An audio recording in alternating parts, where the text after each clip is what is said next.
Hello and welcome along to episode 20, a true milestone in the life of Beldania. Today I have playing with me, Josh. Was not ready. Hi, I'm Josh. Today we'll be playing Sebastian Belmont, who is a house cat abjuration wizard. I have Bruno. Who is muted. Good vibes today. Nope. Nope. I have Jamal. Oh, Bruno fixes his sound. Hey guys, Jamal here. I'm actually here and ready. Sorry. Who are you playing? Yeah, I'm going to be playing Kiavo. Kiavo Duskmane, Order of the Scribes, Leonin Wizard. Says he's ready, but isn't in Roll20.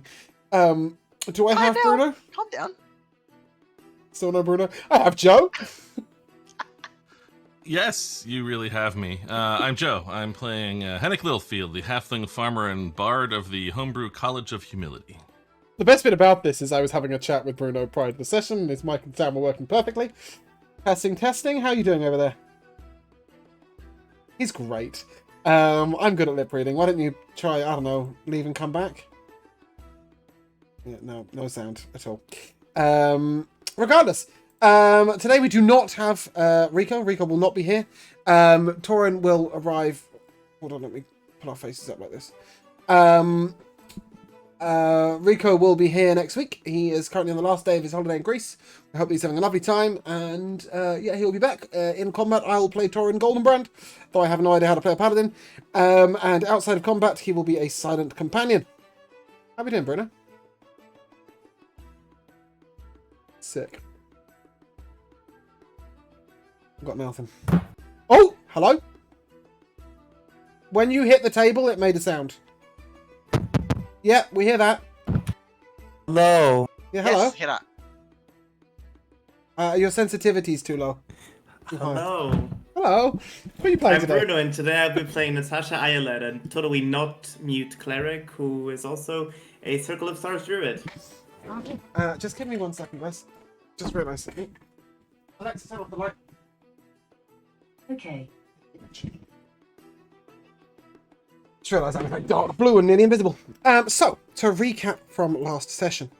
Last session, we were in Lorvalen. The Duke had gone off on a peaceful mission to Eladar, the home of the Dwarven royalty, to meet with the Speaker of the Yuan-ti, where hopefully some peaceful negotiations would be made, and war would cease on the borders, at least. Some effort would be made towards that, and at least just help share the cure that was preventing the madness that was occurring on the borders in the strange mist. In the meantime, he suggested that you stuck around for a couple of days and went to a ball, which we did. We also met Kerlik Sharazai, a foreign dignitary from the land of Kalan, who nobody really liked very much, and unsurprising because he was a dick. Afterwards, we would have left straight away to either discover the origins of the strange magics in the earth attacking the orcs, or to go and speak to the diplomat, the grandfather, a halfling who is famous for diplomacy, but why he's famous we still haven't asked. However, we had to delay a couple of days because Sebastian needed a crown. Therefore, we investigated why strange red X's were drawn on the doors of the peasantry, and why they kept disappearing. We protected Sal Flatfish. However, 9 people went missing instead. Big sad. And we pick up late that evening. Approximately 10:30, 11 o'clock. Natasha... Bruno, your name's really confusing me.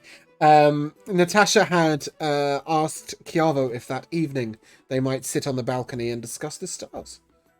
And it is there that I will hand you... we're not quite outside at a campfire, but it'll do to set the scene. I changed my name. Hopefully that didn't affect the It doesn't.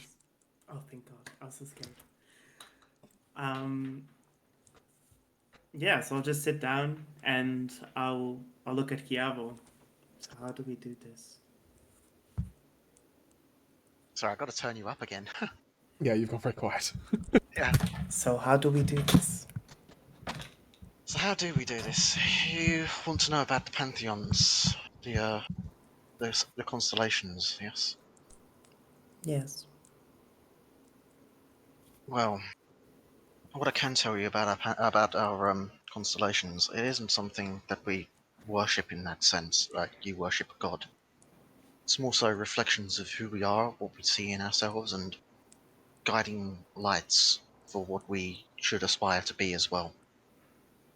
There are some which seem to be more akin to what you aspire to be, and there's one as well which you might find interesting in particular. I'll sketch out one particular constellation on a. Sorry. No, Josh, come on. That's what it sounds like. No. So I'll sketch out the constellation Vela. Is the pronunciation correct, James? Vela, right. Sketch out the constellation and point it out in the sky. This one particular Vela, she's our representative of life within the constellations. Whether it be Bruno, you sound like a secretary right now. At least you know I'm taking notes. Holy shit, that was loud. Oh my god, blew I my don't know ears what's out. happened to your microphone today. It's so I don't know sensitive. either. Oh my Like, She's having a god. day. My ears She's having a died. day. She's having a day. Let's move on. I'm having a day as well. Sorry. But Sorry, yes. Jamal. Start again. So we got So- Vela, Constellation of Life. Yeah. Vela being the constellation of life is not just about human life or, sentient life within the realm, but also about the life of nature. So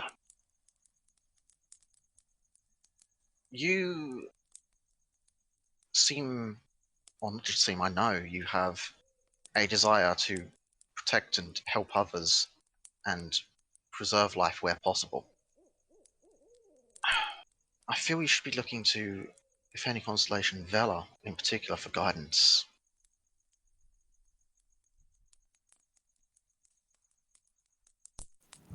I nod. Some of the other pantheon. Should I tell you about some of the other pantheons as well? It's just studying Vela be interest enough for you. Perhaps later, but what you have referred to today, it reminds me of a moment back when I was younger. I found a doe in the woods and she was giving birth. I didn't really understand what was happening at first, but I knew that I had to help. So when you say that Vela is the connection between the preserving of life and the natural world, perhaps that is truly what is in the stars for me. Pun intended. It's very much within the stars for you. I truly believe so. Maybe this was there all along and I just didn't truly understand it. It is possible. How quaint. Vela being all about life, bringing new life into the world as well. It doesn't matter whether it's a child, a doe, or a sapling or a sprout. Vela is always looking upon, and I would hope seeking to protect such new life. Perhaps you would be part of this plan as well. You know, Chiavo, I find myself in two hearts because all my life I've been told that religion is the way and that we should follow gods and attempt to abide by their commands, which is why I became a cleric in the first place because I thought that was the only way that I could undergo to protect people. I found Lathander and I thought, well, he seems like a nice guy. He wants to keep people alive, so I swore my oath to him. But after seeing the slavery, the abuse, all that's going on with the world, I can't help but to feel that maybe the gods themselves won't be enough. Maybe holy powers won't be the only thing that we need to fight the corruption and the darkness that is going on in the world. It's possible. It's possible that we need that within ourselves and not just the divine. Perhaps a combination of these. But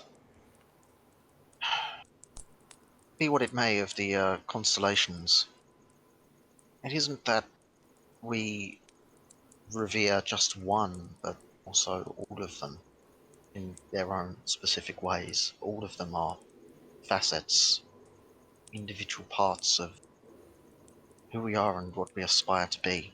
Maybe, if I may, maybe just Lathander is not not enough. That makes sense. Maybe there's something more to be had with more. My heart still sits with Lathander. I want to make that Of clear. His course. teachings and his lessons are something that I carry with me deeply.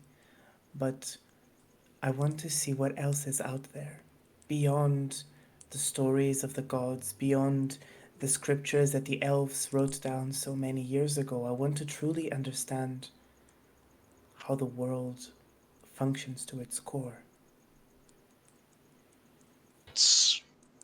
I feel that's a noble goal. If there is a way I can assist you with that, I'd gladly do so. It's sounds like a path of discovery to make, and seems quite similar to ours with discovering magic as well, discovering ourselves and discovering things through learning. Finding Perhaps for now you can teach me about the remaining constellations. That one over there kind of looks like a dragon.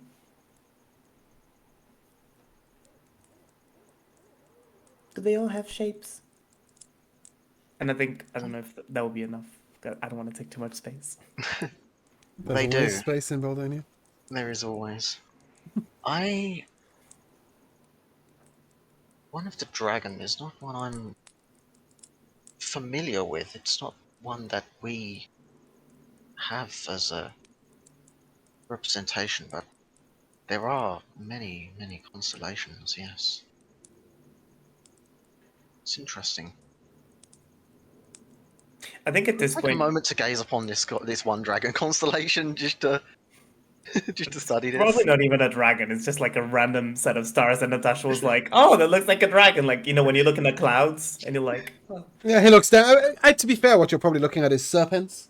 Serpents is a serpentine depiction in the sky. It Ah, could have been some sort of wormling. Ooh.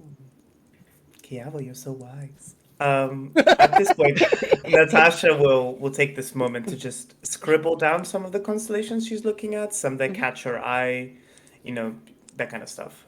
I'll take the time as well to sketch out a few of the images of the constellations, point some out, and We'll help each other. yeah.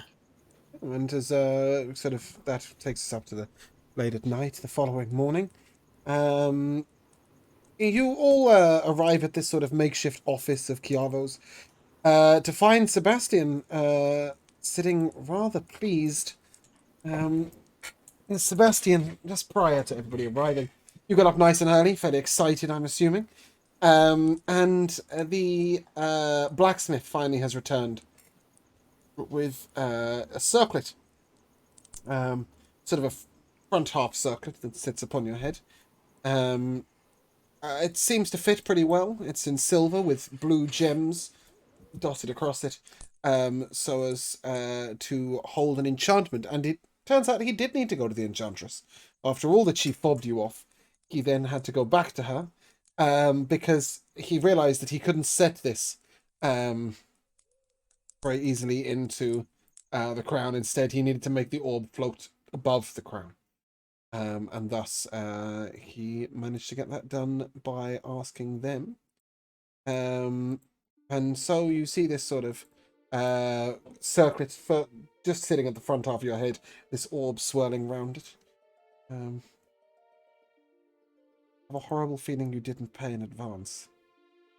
I sure did. I Oh, did you? paid Okay, cool. like 50 gold out of my 60 I had. Yep. 50 gold was correct.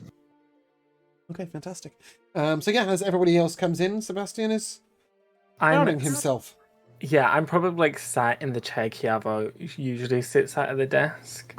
Like crown on, like orb just sat there, like big toothy grin.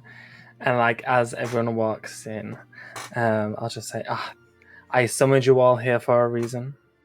Who died and made you nobility? Well, several of the poor people. But that's neither here nor there.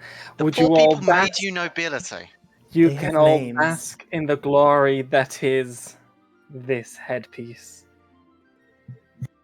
I see my lessons about humility have really been paying off. Really been taking it to heart. This is a very modest style you've got going on there, Sebastian. Thank you. What are you going Why to be use like that for? everyone else when you can be truly who you are? What are you going to use that for? Is it some sort of farming tool? It is on his head.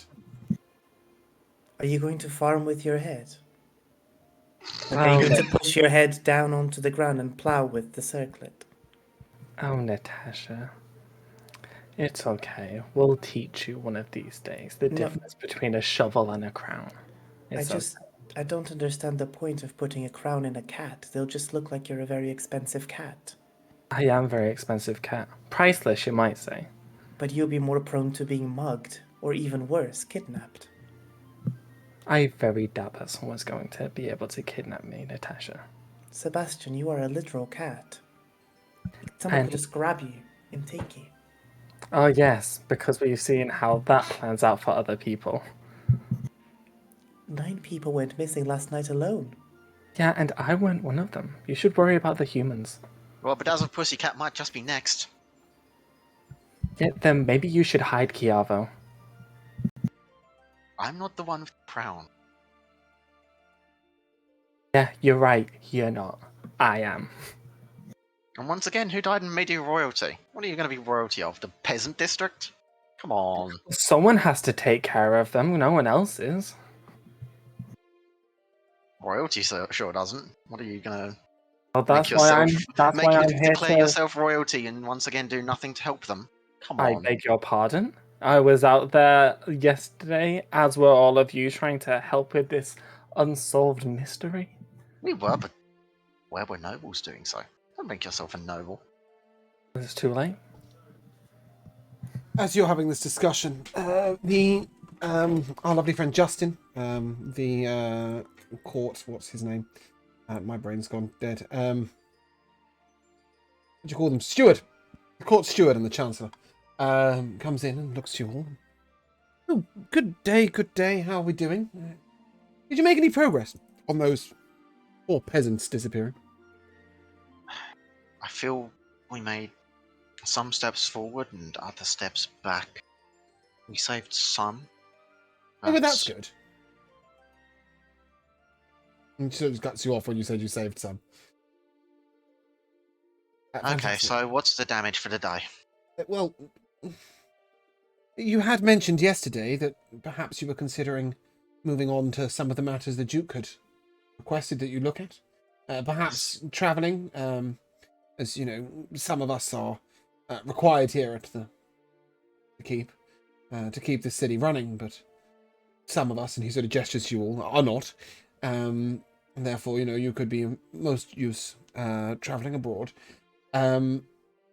Well, I understand that the Duke Lagon had asked you to do one of two things, and it was sort of up to you which one you were going to head towards. I understand that you may be visiting...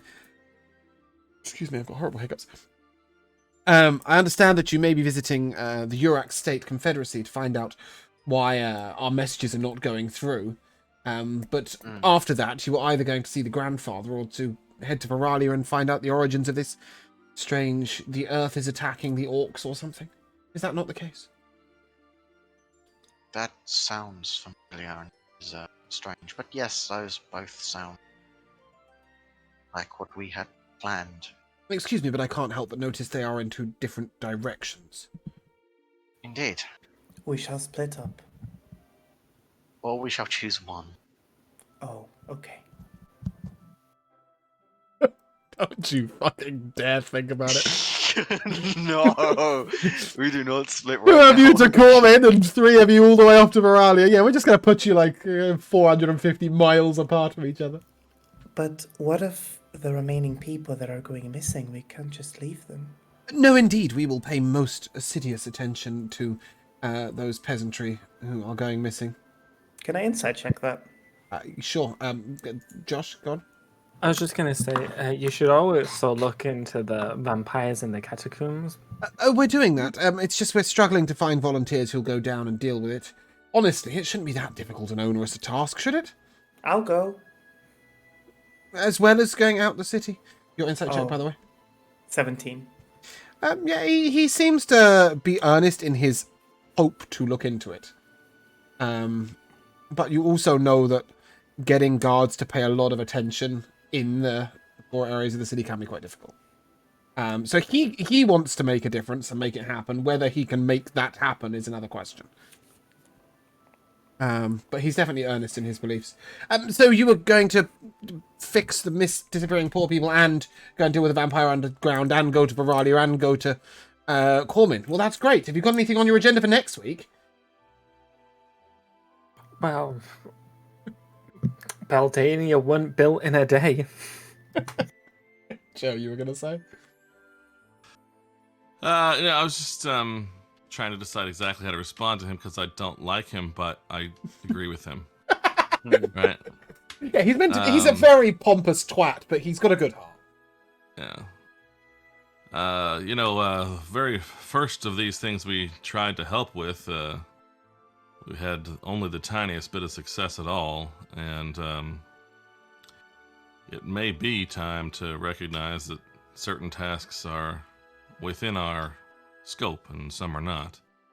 I wouldn't put yourself down like that. I'm sure it's within your scope, but the problem with the big city, you see, is that you take on one task and suddenly it's 12 and they get bigger and more far-reaching, and before you know it, you're coming on 75, and he sort of pats his knees, and walking is getting harder, and well, anyway, that's enough of my woes. I feel like we've also started to witness much of that as well. Problems spiraling and growing. Hot peppers are We've good for only your just started. knees. Oh, I have to bear that in mind. I will take note of this.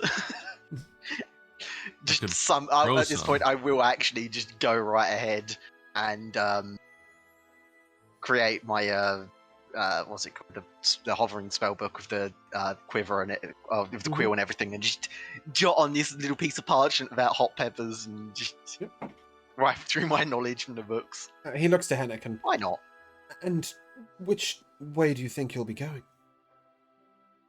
Well, I don't know too much of the larger world, but from what we've seen, maps and things here and resources of the castle and so forth, it seems to me that, I have some information that, can I just make sure, right, my older notes indicate that what we've been constantly calling grandfather now is the Gandaris dude? Gandaris is the grandfather, yes. Okay, I just wanted to make sure I was right about that before I went off on a Yeah, limb. there is a very... It would do me a lot of good if one of you was to ask who the hell he is at some point in this chat, because you really should know about him.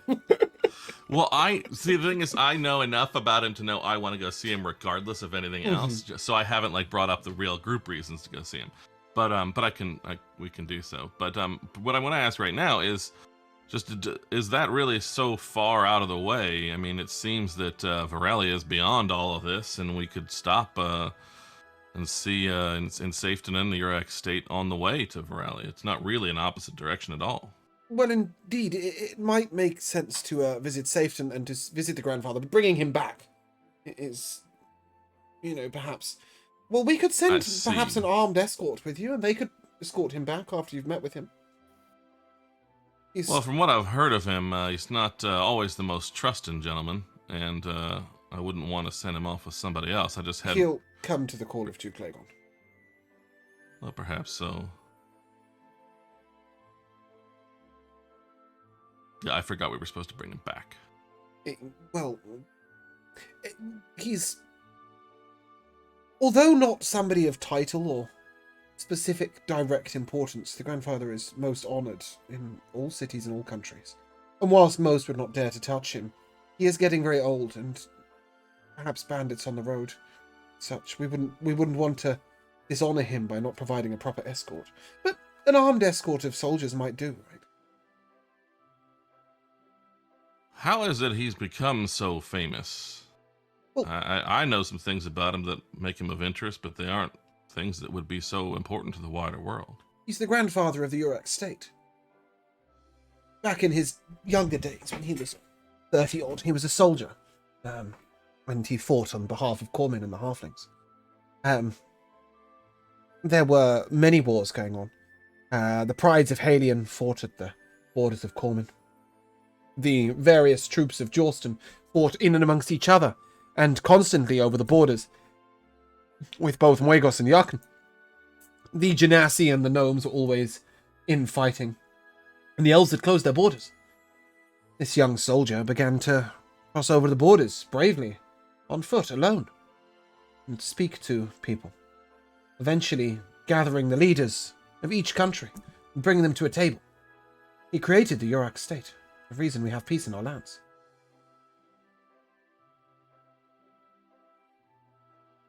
He also founded the Velvet Glove, the Guild of Diplomacy, that which seeks peace before war. And although he claims no title for himself and no position of strength in either, everyone has respect for him.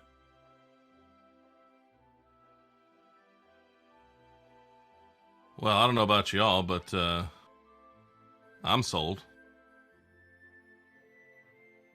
I think we should go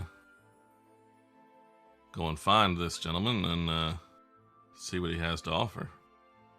It sounds very much reminiscent to some of the things we've gotten ourselves into, some of the ways we've done things. Could have valuable advice even just for us, let alone the rest of the people in charge.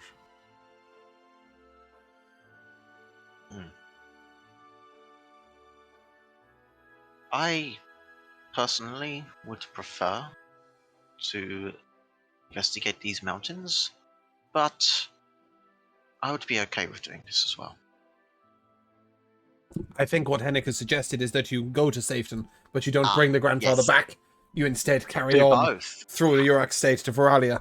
And Justin is offering you a sort of armed convoy that might... Yeah, that's What I he'll thought, actually tell you is that the armed convoy is on the border between Lorvalan and Safeton, and that he'll give you documents allowing you to acquire them there and okay. take them into Safeton and have them escort the grandfather back.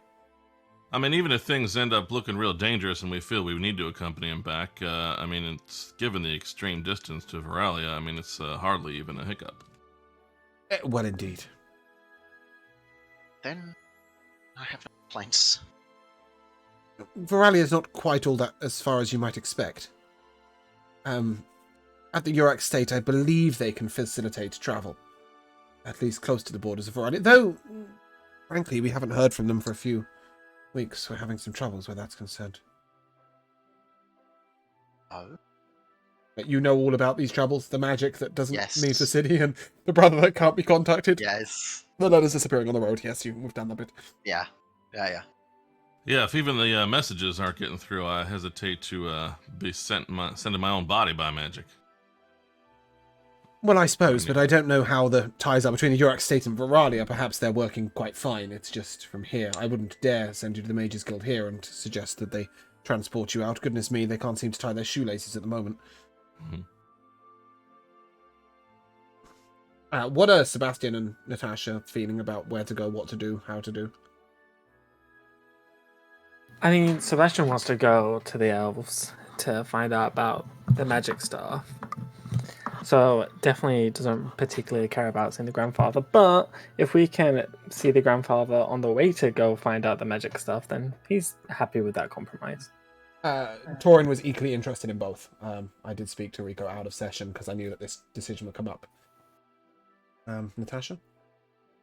Natasha wants power! No, I'm kidding. I am interested in the elves. As you know, the god that I follow has a deep connection with the elven kind, and I would love to understand a bit more.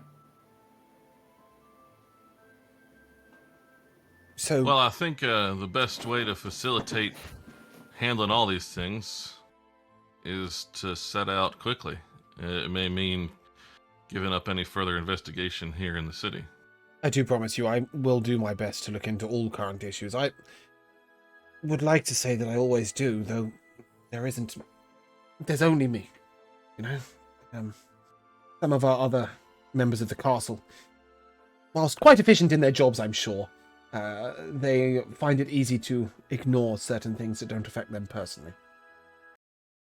If the mysterious crosses were appearing on their wallets, for example, or the vampires were stealing their riches, then perhaps we would have a lot faster action.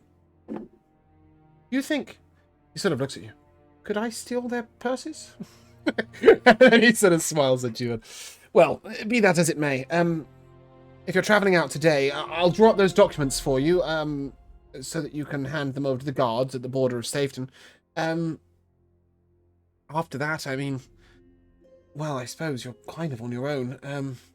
The Duke did leave some provision for you, and with that he hands you a small pouch containing 20 gold pieces. And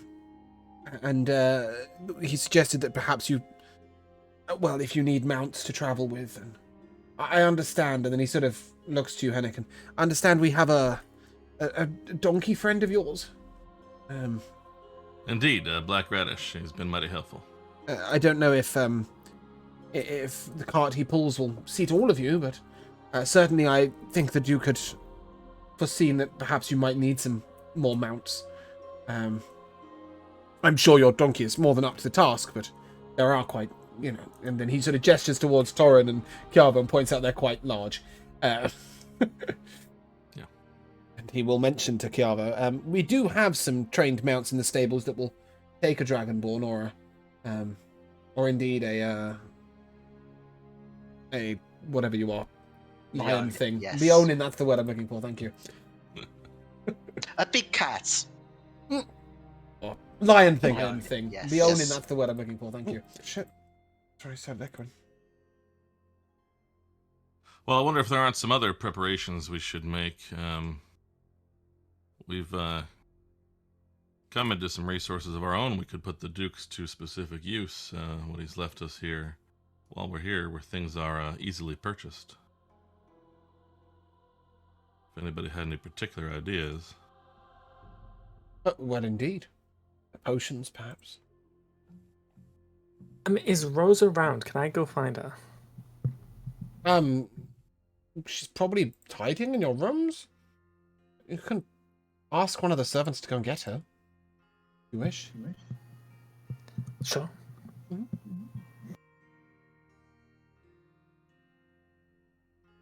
You do so. She'll arrive a little while later. But in the meantime, were there any other preparations and provisions that you wanted to plan, Henrik? Oh, yeah, so I was looking here at, some potions. Oh, first of all, I wanted to make sure if we really settled the having light thing. You have an amulet of light that I believe was stuck round someone's neck, either yours or Torrin's. Other than that, no, not really. But I mean, they're not particularly expensive. You could Right, I was going to say we buy could easily another get two of another or those. something like that. Yeah. Yeah, so let's assume we get another couple of those. I'll tell you for And then free, also- Torrin does not want to buy them out. I know Okay. that much. Fair. I don't want an extra one. And then, really quite cheap, there is this manufacturer's potion of health. Mm-hmm. Listed at 5 silver pieces. Yep, you can buy those, or you can do the manufactory belt. They're quite expensive, actually, aren't they? No, they're not expensive to restock. It's 5 silver pieces for a potion of health, or restocking potions. Oh, where's the pricing? But there's somewhere really stupid. Since we are speaking of potions, Do some chatting, yes. Everything else I is would fine. like- Just guys, though, just Yeah. buy and as if I'm not talking. Carry on. You would like? yeah, to actually make some before we leave, if I can, Yeah, I don't see that being a problem. to bolster our supplies as well. So we don't have to buy as many healing potions. I would like to make some, or attempt to make some potions of healing. Okay, go ahead and give me an alchemy check. How much Yes. wild sage root and a fedra leaf do you have? Oh, good question. So 8 of each. 8 of each? Yeah. Yeah, okay, go ahead and give me an alchemy check. I would also like to use my ancient knowledge here, ritual thing. So that would be a 22. Okay. Yeah. That is 2 potions of greater healing.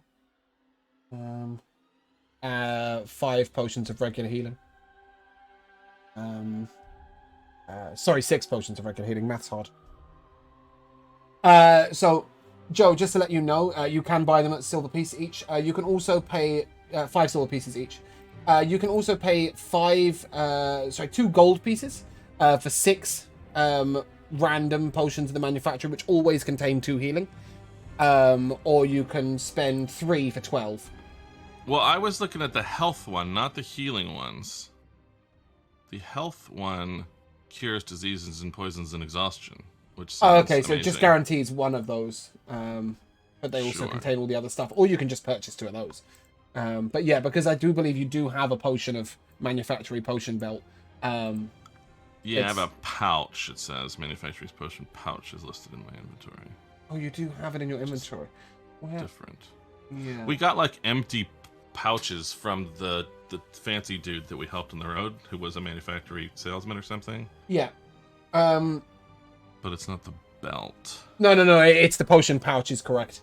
So that's where the random D20 table Right, I is. see that there now. But it always contains 2 potions of healing. I see. At minimum. So you roll until you've got either 12 potions or you've got 10 and space for 2 potions of healing, right? Right. Just logically. And it's it's 3 gold for the 12 or 2 gold for the 6 if you wish.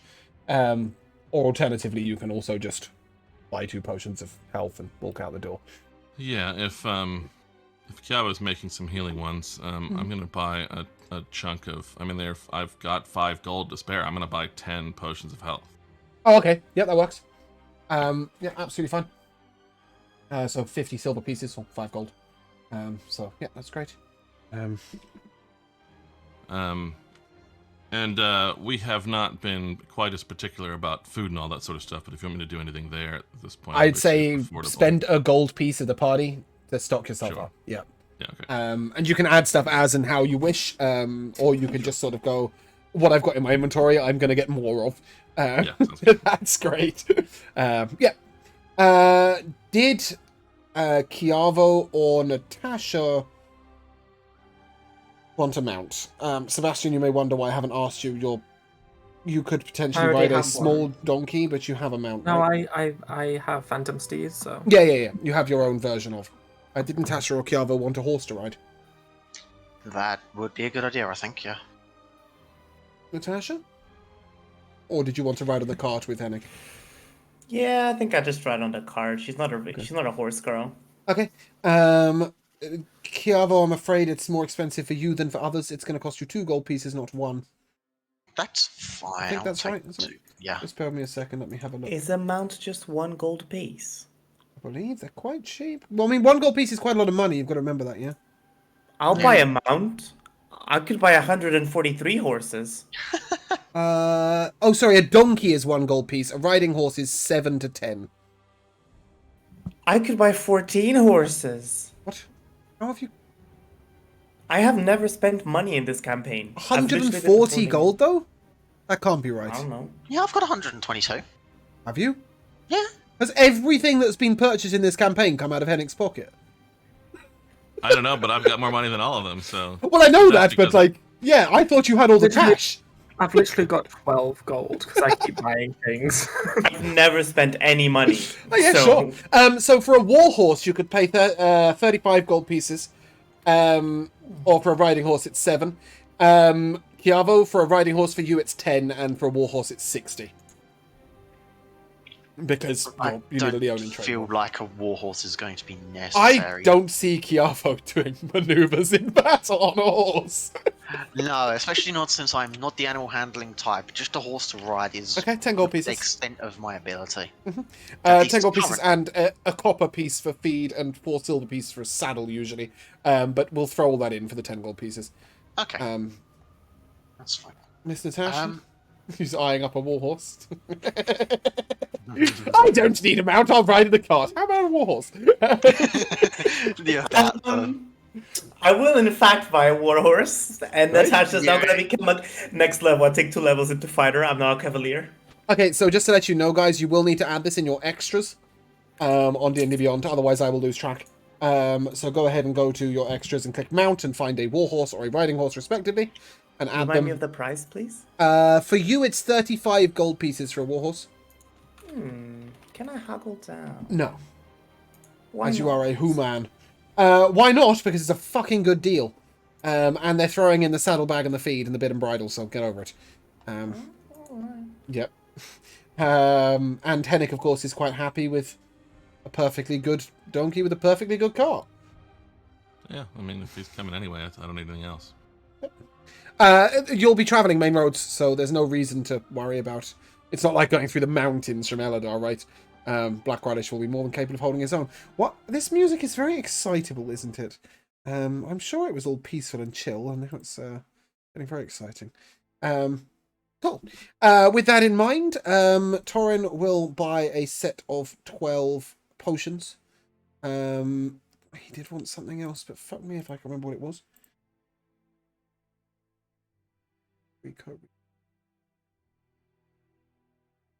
Problem is he's been gone for about a year, so he's probably like miles back in my chat. Oh, he's already bought the studded leather armor. Yes. He just wants 12 potions, which we can roll. Are there any magical shields for sale? Nope, maybe. I don't know. Look at the shops. Bonk. Shop list. Armorer? The Steal way I'm like yourself. so immersed, I'm like, shopkeep. Is there any magical shields? No. A regular shield is 2 gold pieces. There are no magical shields. It's 1,200 gold pieces for an adamantine chain shirt if you want one. Say that again, good sir. It's 1,200 gold pieces for an adamantine chain shirt if you wish. Oh, I thought he said 200, and I Yeah. was like, hello? Yeah, Can I that's sell a fun. warhorse? Good sir, this horse here, he will sell for 1,500 gold pieces. Oh, really? Regardless, you're able to roughly stock up, and eventually, probably Hennick, who hasn't gone crazy and been around to every shop on the planet, yes, I'll get back to you in a second. Justin sends a courier to you with 2 sets of sealed documents. 3 sets of sealed documents, all in leather scroll pouches. He says you're more than welcome to break the seal and read them if you wish, but they don't say much of any interest. The first is to requisition 40 soldiers at the border to Safeton for the grandfather. The second is to the brother of Duke Lagon. I do have his name somewhere. I'll find it for you in a second. Which is the letter that the Duke has tried to send out a few times, and that hasn't arrived. So he'd like for you to deliver it by hand if possible. And the third is for it has a name, but we'll call him the Lord or King of the Elves in Vuralia in Serandellon.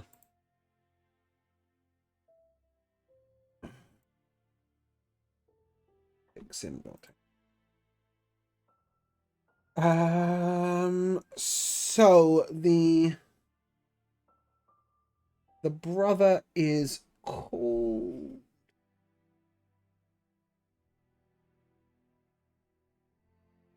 I've got it somewhere. God knows what I've done with it.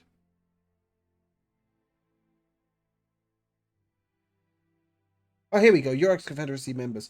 Jawson's representative is Riordan Wildfire. Paste it into the Roll20 chat.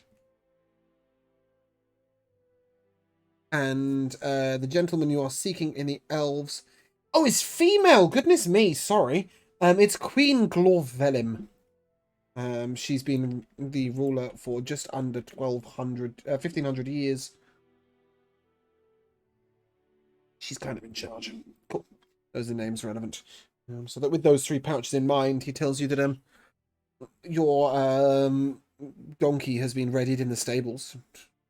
He suggests that you leave via the south gate when you are ready, as that will lead you over to Safeton.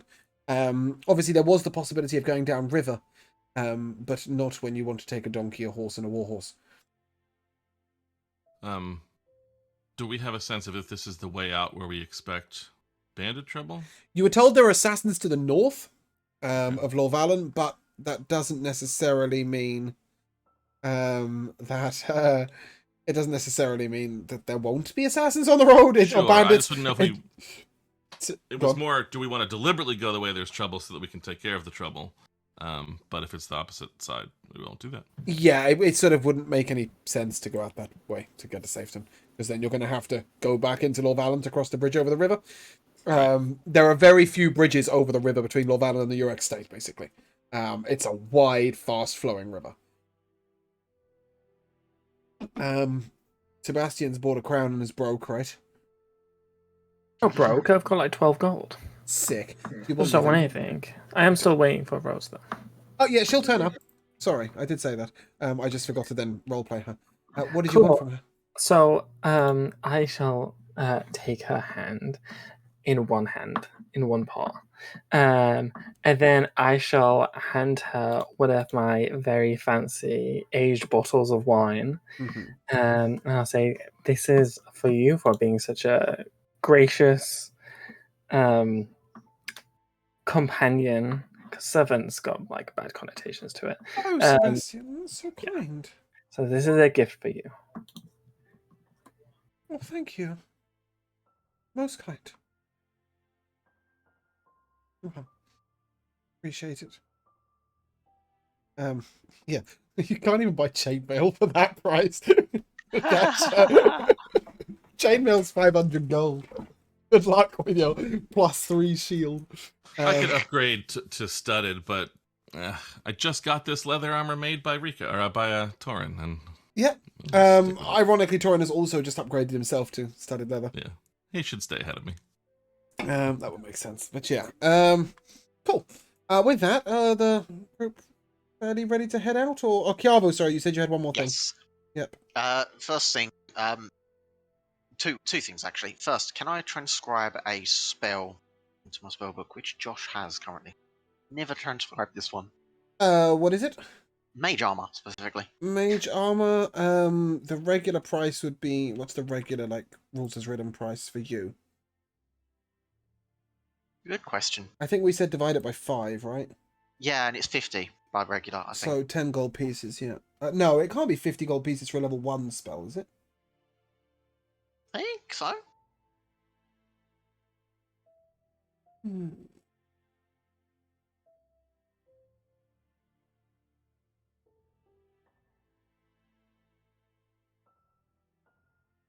Thought we didn't have to spend gold to transcribe spells. You don't have to spend gold to put a scroll in your spellbook, but you do to copy from each other. I did give you guys the prices. Josh, you sent it in a message to Jamal via DM. So one of you look at that DMs, because I Yeah, can't it was look at... 10 gold listed in that one. And that was for 2 level 3 spells, wasn't it? One of them was level 1 and the other one was level 3. Yeah, so I think that was 8 gold and 2 gold respectively. So yes, it would be 2 gold for you to copy over Mage Armor. There you go. Oh, okay. Bargain. Yeah, it's pretty cheap. Obviously, your order of scribes as well, so it's already cutting the price down. I think for Josh, it's 3 times that to go the other way. But he doesn't. That's fine. But last night I would have with the scrolls I had written in my book the counter spell and the dispel magic. Yep, absolutely fine. Obviously, the price of putting the scroll into your spellbook is incorporated into the buying of the scroll in stuff. So, yep, that's absolutely fine. We picked up counter spell, didn't we? Sorry, what was that, Jermaine? We picked up counterspell then, did we? Yes, I believe you Must did. have, yeah. Yep. Okay. Yeah, I just need to manage my spell list then. And the Sorry. second thing? No, that was it. Counterspell. I was just making sure Okay, because Josh cool. mentioned it, and then like, yeah, okay, Yep. yeah, We sorted him out. yeah. Okay. Do you have any cleric or druid spells I can learn? I yeah, haven't so- learned one okay. in such a long So time. if you go to the temple, you may spend some time learning from the temple any cleric spell of your level that you wish, second or Thank you. first. What are you wanting to learn, or do you now need a minute to read over? I know quite a few. I was kind of hoping you would say for druid. That would have been. Well, you were told with the great. druid you'd need to visit the Rangers Guild, or potentially the Are they here? the- Because the I know what temple might spells I have want to them. take for druid. What do you want? What spells do I want? Yeah, I wanted to take plant growth, but Henrik already has that covered. he can teach you. Yeah, that's fine. So I was thinking of doing fairy fire, fog cloud, and entangle. That sounded so like a fuck cloud. Fog cloud. Fairy Fire, the Rangers Guild. No, sorry. Entangle, the Rangers Guild can teach you. Yes. That'll cost you 3 gold pieces. Great. Fog Cloud, the Rangers Guild can teach you. That'll cost you 2 gold pieces. Fairy Fire is not something the temple would have a clue about, as it's not a cleric spell. It's only a druid spell, as far as I know. Yep. It's not. Clerics can't learn Fairy Fire, can they? Can wizards learn Fairy Fire? Who can learn Fairy Fire? Somebody tell me. Artificers can as well. That's not relevant. I know. It's But- bards. Bards. Yeah, bards can learn fairy fire. I remember that. Okay, let's stop remembering things and let's Google it. Artificer, No, they Bard, can, yeah. Druid. It's bard and Artificer, druid. Bard, Druid. Okay. Yeah. So, nope. Probably not here. The temple will be able to teach you. You just need to go to the right temple. So if you go to one of the constellation temples, I believe the Twilight Domain can learn it. And it'll cost you 5 gold pieces. Great. Google is our friend. Bard, Druid, Artificer, Light Domain, Twilight Domain, the Archfey Warlock. Yes. I think that's it for now because I'm quite happy with what I've learned so far. Okay, brilliant. If you go to the temple, however, and tell them that you're seeking druid knowledge, they will tell you of a temple to nature, which is in the lands of Vuralia, at the foot of the mountains. And that's where we're going, right? It is indeed, and if you were to mention this to Chiavo very briefly, he would tell you that there is already a map pin on your map for number 20 of the Way of the Path. That is yes. where the temple to... it's actually called the Sacred Grove. So the Sacred Grove is... Yeah. I need a brief recap. What can they teach me there? They didn't say about teaching anything specific. It's if you are a cleric taking an interest in nature, there is a large group of nature clerics there. So they may be able to sort of, discuss The some land stuff of my with you. people. Except they're all elves. The priestess will tell you as well, they're all a bit weird. They dance under the stars at night, barefoot, and they make weird wine, and then like they have a sacred ritual where they step on grapes. That sounds like my 16th birthday. But you'll have some fun. But regardless, she'll give you that information, and with that, Just so you know, my phantom steed looks like a silver ghostly Pegasus. that's cute. It can't fly. I don't want it to fly, I'm just just making sure you're aware. And actually, in fact, as you are on the road, Torin does call out with his magic, seeking a steed. It arrives, and then it will not be described or discussed in the slightest until Rico's here next week. But it happens. As he is casting No, he's calling Find Steed, which I think is a real animal that he then has a good chat with. I'm not sure. Regardless, should we get on the road? So as we are traversing the plains, let's go a wandering. On the first sort of afternoon as you head out, are we heading out that afternoon? Are we quite happy to head out that afternoon? We wanted to get I on think with it, so. right? If we're not going to do any further good in the city, we may as well instead try to get on the road quickly. How many miles away is the place we're going? I did have a system for this. It is 159 miles from Lorvallen to Safeton. Fucking long way. Yeah, because I can go 10 miles in an hour. Yes, but you can't maintain 10 miles an hour for 12 hours of a day. I could try. Well, you might do, but that will be the end of Black Radish. So it won't be happening. Yeah, we had this before with the one douchebag and his horse, Yes, regardless. who then stopped being a douchebag promptly after. Yes, he did. But as you head on out the gate with your procession, Natasha, did you name your horse? How did you know I named my horse? Everybody names their horse. I named her Annabelle. Let's see how she's behaving for you. War horses are notoriously difficult to control on the roads. I will speak with animals. Great. Okay. How are you feeling, girl? Are you hungry? Are you thirsty? You're heavy. Oh. I will throw my shield onto the cart. Is that better? A bit. Okay. Do you need rest? Me? Rest? I can go for miles. Okay, but just tell me when you need rest, because I don't want you to burn out. One burnout. We can leave all the rest of these in the dust. When do we race them? Oh, you wanna race them? Always the fun, isn't it? I've never done something like that. Well, I'm both the fastest and fiercest horse in the land.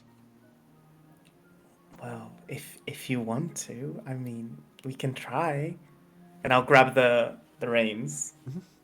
Whenever you're ready. I do still need that animal handling check, by the way. Oh, okay. You can't just make a speak with animals check and be like, yeah, done it. I guess I could just convince her by talking. Maybe, but I think that you'd rather make an animal handling check than a persuasion check. I got a 13, but I'll guidance myself. Cool. Just because I want this to work. So yeah, 14. When you say that you're going to sort of race, she launches into a fairly quick trot, which is pretty slow by horse standards. Sebastian is riding a phantom steed. Is he going to... Well, you probably don't even notice that Natasha's trying to race right now, but if you sort of see him pull ahead a little bit, see her pull ahead a little bit, what would you be doing? I'll kind of look over and be like, huh, interesting. But if I do clock on that she's trying to race, then I'll go full pelt. This guy can go like 100, like his movement speed is 100 feet, and can travel 13 miles at a fast pace. So, yeah, I'll leave everyone in the dust. Okay. I tell you one person you probably will leave in the dust. Chiavo, give me an animal handling check with disadvantage, please. With disadvantage? I believe this is your first time riding a horse, is it not? Yeah, that's a 5. Yeah, whilst Hennick is sort of sat on the cart, sauntering along at a rather casual pace, and Torrin's making friends with his new wonderful war horse, and Natasha's having a chat with hers and racing down, and Sebastian's springing off. Annabelle's sure that she's the fastest and fiercest horse in the land, is doing kind of 4.5 miles an hour and trotting quite casually. But she knows she looks damn good while she's doing it. Yeah, Sebastian sort of flings off into the lead, probably going to get himself killed. Chiavo, you're currently doing circles. At the back. Just, only going left. Send. Eventually, Help. Rico... sorry, it's really hard when he's not here. Torrin will pull in alongside you, and sort of help you, guide you, grab the reins, and help you to learn the real basics of horsecraft. Whilst they're all doing this, Hennick, you're sat on the cart with this perfectly functional mount and a lovely empty bench. May I say before any specifics there, when Natasha lightens the load on her warhorse by putting a shield on the donkey cart, Hennick gives a look, then says nothing, and hops off and gives Black Radish a carrot. Sorry, Pats him, Dad. and keeps on going without complaining. Mm-hmm. But no. As you're watching these idiots, one of whom's riding in a circle, two of whom are having some silly race up ahead, you can't help but think to yourself, I'm sure they mentioned assassins on the road. However, there is a guard who is sort of riding in I say riding. He's walking his horse in, but a fairly glacial pace, a little way outside of town. And he sort of notices your companions, decides not to speak to any of those, and looks to you. And what ho, traveller? Where are you headed? We're headed over to Safeton. How's the road?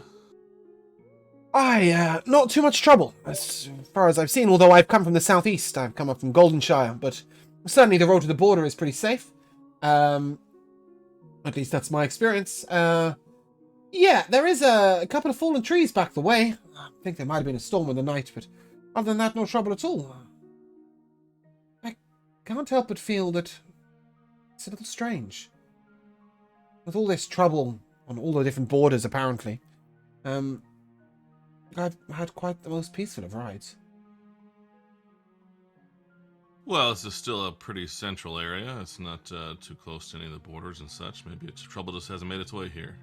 Well, we can hope that it stays away. Safe journey to you, friend. Thank you. Same to you. And as he walks away, Henrik, you notice that his horse has a large bloody gash along its back right hip.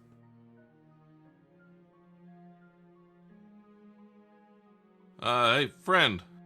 What happened to your mount there? My mount sort of looks round to the side. Oh, that. A nasty scrape.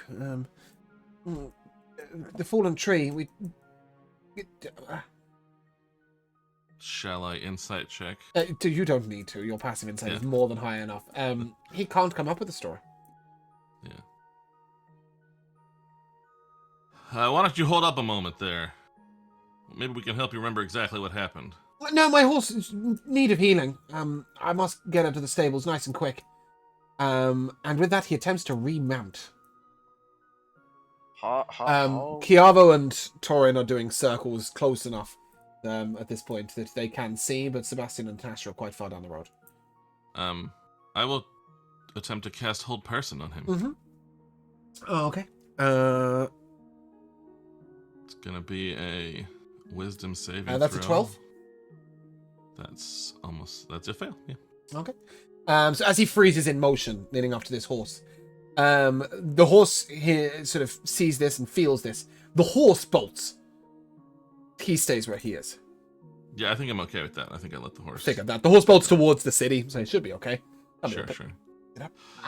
I was gonna hope I could get Natasha's attention to heal the horse, but No, it's long gone. yeah, Natasha's as is long gone, Natasha. so is the Yes. other horse, yeah. So Henrik, you've held him in place. Everyone, get a hold of your animals and head back here. This man is not being truthful with us. Mm-hmm. Can we hear him? Yes, yeah. Sebastian is a little further away than you are, but both of you do hear Henrik. You hadn't gone all that far. I'll shout at Sebastian as well and say, Henrik needs our help. Yeah, and between the lot of you, you will sort of circle back. Sorry, Josh, you can speak if you want. I was just gonna say, as I slow my Pegasus down and turn around, I just kind of mutter under my breath, when does he not? Mm-hmm. As I return, I'll pick my shield back up. Cool. Now, obviously, he would get a new save every couple of seconds and so on, but if it's long enough for everyone to just sort of gather around and... I'm not going to play around with that. I'm just going to go, Sure. yes, sure. Okay. What's the matter? Your horse is off to get... Natasha, this man saying he's had no trouble. His horse is obviously injured, can't come up with a story. He's blatantly lying to us. I think we need to find out what's up ahead and what he has to do with it. Would you like me to tell him to tell us? I think that sounds just fine. I'll cast command on him. Okay. I'm only going to ask him to tell us what's up ahead. Yeah, and it's the truth. So he sort of will just. My command accept would be answer Henrik's questions truthfully. Mm-hmm. Assuming you let him unparalysis, so he can talk. What do you ask him? What would I ask him? Damn. What really happened to your horse? A sword slash.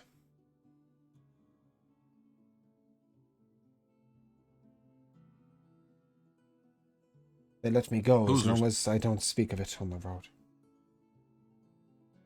So you're not part of the operation?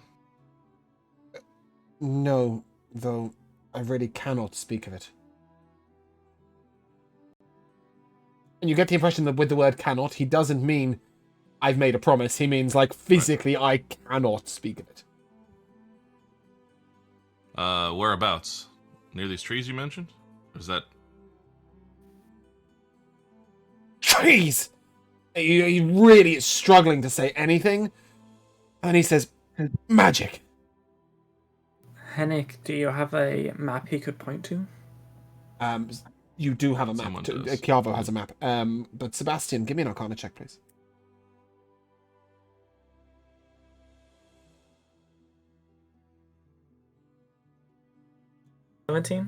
Sorry? 17. Thank you. It's so annoying, that. That is, Yeah, so as you sort of see him struggling to speak, you know that the magic that's been placed on him is some sort of very high-level version of what Natasha's just done, a command. You understand that breaking this yourselves might be possible, but it could also break him. Perhaps what you would know, Sebastian, is that a divine caster is probably a lot better at dealing with this, and you might suggest that he goes to the temple if you wish, or you might just keep it yourself. I don't know. No, just suggesting that he points to a map is the amount that Sebastian's going to help with this. Or give a shit. Yeah, absolutely fine. And he sort of jabs his finger in the map, sort of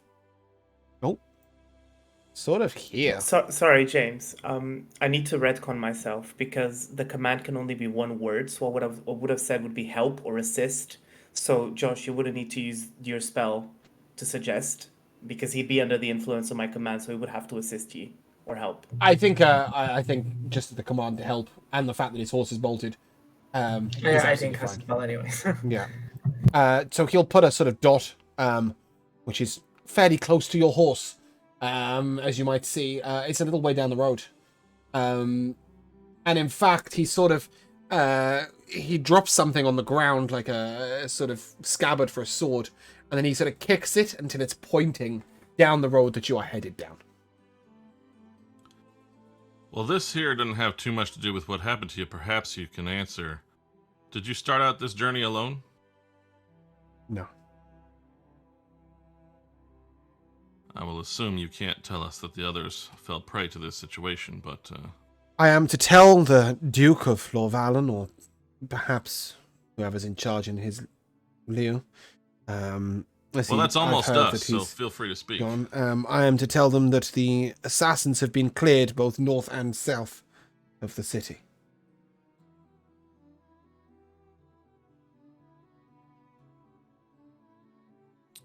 Well, friends, I don't know if we can let him go deliver that message to people who won't know he's lying. I carried a message to the Urak state on behalf of the Duke Lagon. And with that, he hands you the message. He didn't make it. He only got to those assassins.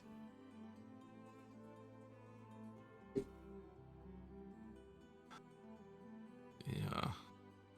Well, obviously, this is a big part of how the messages have not been getting through. He waves a satchel at you and says, I am to deliver this message to the Duke. The message in the satchel. Let's see if we can take that away from him, someone. You can't get the satchel off him, but you are able to open it. Inside which is a short piece of parchment detailing the assassins and where they've been cleared from. You're able to take the letter away. That sounds good. Can Can we replace it with a letter saying what seems to be the real truth? Yep, 100%. As long as he doesn't sort of... You can see him sort of testing the waters of like, Can he move with that? Can he get it out and whatever? And like, yeah. At this point, Sebastian and Chiavo, you both have heard of this magic. It's called a geas or a geese. I don't know how to say it. Geas. I'm familiar with it. Yeah. Yeah, I really have no idea how to say that word. I've always Yeah, no, heard it's- Gaius, but Yeah, I don't geas know. sounds good to me. Yeah. Yeah. So that's the magic that you've heard of before. So, what is the effect of it exactly? Can we ascertain that, or have I read about it as such? You get the impression that it's a much more detailed version of command. A much more detailed version, right? So basically, anything within the parameters of what he has been specified, he absolutely must do. That's why he cannot touch the commands, and other people may, as such. Mhm. Oh, that was Yeah, weird. it's alright. Discord just did a big Yeah. refresh, didn't it? No, it's just my camera was being a shit, so I Yeah, it unshitted was. it. So anything that's specified, he's not able to do or not able to break. Anything that's not specified, he can do whatever. Hence, how he was able to point back, but he wasn't able to say where they were. Yeah, and the message of the assassins, we ascertained that one was falsified. Then, yeah, Oh yeah, 100%. thought so. Just Yeah, I wanted to would make sure I'm 100% on cue with what's going on here. Well, now that Chiavo is 100% on cue, I would ask Chiavo, as our writingist person, to make a replacement note that says what we actually know is going on, put it in the pouch, and then let the guy go. Yeah, I will attempt to use my abilities with calligraphy to create a forgery of the document as such. Well, I mean, you're just telling the truth, really. That's all you're doing is writing the truth. Yeah, but I mean, I guess I'd also have to like. Is there anything else about the document that I'd have to falsify, like Oh. a signature or something? All you're doing is writing a message from the guards, of which he is a member, Okay. detailing what they've done or haven't done. Basically, you're writing, I'm under the spell Geas, and I can't say what I should say, but the truth is, and the people who you're most likely to sign it from is you guys. Right? Oh, okay, so I literally don't need to do any Nope. kind of falsification or anything. Just it's some pretty the writing, because 100% truth. Hennick and a pen aren't the most best of comrades. Yeah, I just figured Chiavo would have paper and something to write with. That's pretty much. Oh, absolutely do I. What I will do then is, I'm pretty sure, not only can I create a quill, I'm pretty sure I can animate it in the air as well to just write it. Oh yeah, for you me, can write it with right? your brain if you want instead of your hand, but regardless, said letter is Yeah. written, the man is packed on his way, and Yeah. you guys are able to get on your way. I'm assuming no more horse racing will happen, as you're expecting trouble on the road ahead. Well, I certainly cannot be racing a horse. We've ascertained that. Oh no, you might have some success if you try and race your horse backwards. I might have some success in trying to keep my horse. Right going now, around in a everybody circle. else is doing everybody else is doing the derby, and you're doing dressage, unintentionally. It's not the most comfortable ride. Regardless, you're able to get a little bit sort of on your merry way and head on down the road, and soon enough, you come to what looks to be a fork in the road. You know that you are due to head left. Where are my files? Did that work? Yes, it did. So obviously, Natasha and whatnot are mounted, but effectively, that's the formation view, guys. You go to a fork in the road. You know that you're going to be heading left, but something just feels a bit overly quiet, a bit wrong in the woods.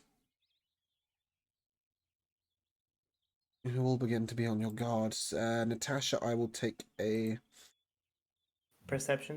perception check, please. That is a 22. You see signs of a scuffle on the road here. Just a little way to the right of the trail, just there. You see an arrow pointed down into the road, looking like it was shot from up on the rocks. Is there anyone hidden on the rocks? Not that you can see. I'm going to use my cantrip, Holy Lantern, Mhm. to have advantage on wisdom or perception checks to detect illusions or things that are hidden.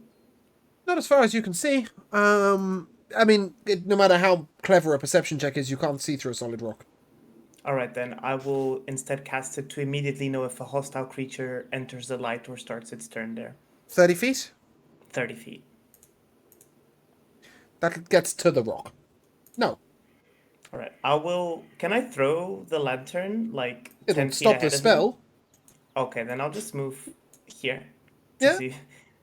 You were able to ride a little bit. I mean, I'll tell you for free. You can sort of edge all the way up to here. You don't detect anything specific upon the road, as far as you Okay. can see. All It right, looks guys. like a scuffle has happened here, and trouble is likely to be nearby. But as far as you're aware, it's not right next to you. Let's move back and go around.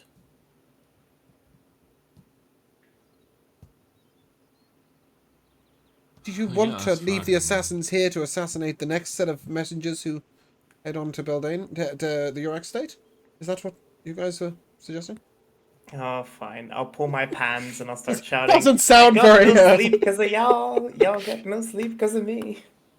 It doesn't sound I very was much thinking like you you meant- guys, right? Just No, come right. around at this from another angle. That's what. Oh, I meant. see. Right. Yeah, I thought Okay. Natasha meant literally avoid the problems I of the think road. I think she might have. If we have, so obviously we know that the assassins are about to come in, so I'm going to take this moment to maybe prepare some stuff. I will before tell you we for free, if go you're into going to the fight. cast a minute concentration spell, it'll run out by the time the fight starts. A 10 minutes you might be alright with, but a minute spell, if you knew there was going to be trouble in the next minute, you guys would be off the horses, bows drawn. All I'm saying is it feels a little suspicious in this area. That's all. It's not like Could I then- you're about to could be I make- shot. Can I ready a spell for once we see this trouble, for once Yeah. we get attacked? Okay, I I'm think going to ready. I think you're all readying everything, right? So you can cast a spell when combat starts, but I'll tell you for free, if an arrow whistles out of a tree and you release your spell, it'll just be part of initiative in round 1, right? Because I just wanted to ready a bless, and that's it. yeah, that maybe, I don't know. It just, yeah, I think that'll probably just be your first turn, to be honest. I mean, they're as ready for you as you are for them, is what I'm saying. Josh, go on. Can I cast Mage Armor on myself? Can you cast who? Mage Armor on myself. Yes, 100%. I don't know if it counts towards never having to cast it again, but this will be the 15th time that I've cast Yeah, it. I've got it. I've got it written down. And Just trying I to would open also my like to dice cast Mage Oh, are Armor. you number 1? That's your first time, isn't it? We'll assume that at some point in the town you did buy a focusing crystal for Mage Armor. Kiaba, roll me a d4. Josh, you're up to a d8. Ooh. I'll cast Shield of Faith, by the way, because it's 10 minutes. Okay. Kiavo, yours lasts 8 minutes. 8 hours. 8 minutes. No, sorry, Kiavo, yours. I've confused myself. Josh. That's who I'm trying to talk to. What did you got? I got a 6. A 6? Okay, fantastic. Yours will last 18 hours. Kiavo, you rolled a 4, is that correct? Yes. And I picked up a dice that I don't know how to read. I rolled a 2, so that'll last 6 hours. Oh. Yeah, obviously Shield of Faith means you're no longer readying Bless. Who are you Shield of Faithing? Myself. Cool. Okay, fantastic. And yeah, Torin with his warhorse begins to ride a little further. And he gets to about here and tells you that he can feel something prickly on the back of his neck. Something out of the ordinary.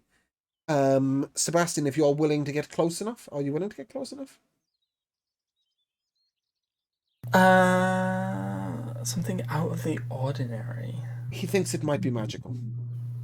Oh, then yeah, I'm jumping off my Pegasus.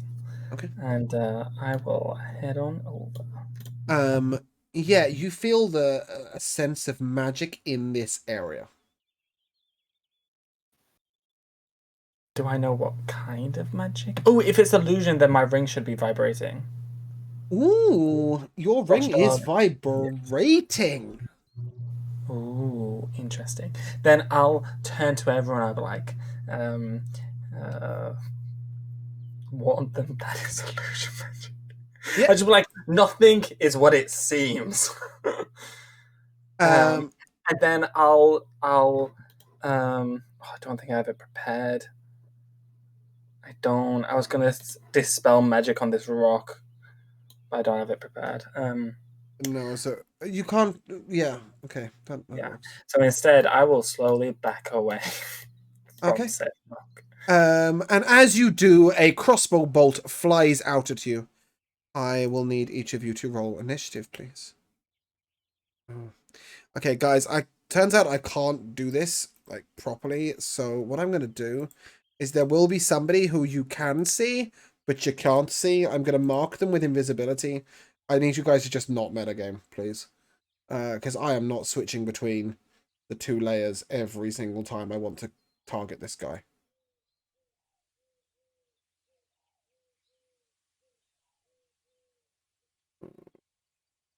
Invisible?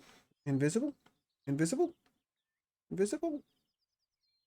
Sure, invulnerable is like invisible, right? Okay, Mr. Goldenbrand is probably not going to roll his own initiative, if we're being real.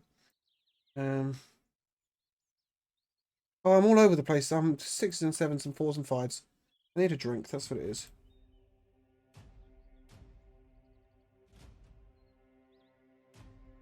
For 16 for Mr. Goldenbrand. And do you know what? I'm going to take a second before we start. I'm just going to put us on the be right back screen for a minute because I need a minute. My brain is fried. Okay, as combat strikes and begins, everybody rolled their initiative. An arrow whistles out. So where the fuck's it? There we go.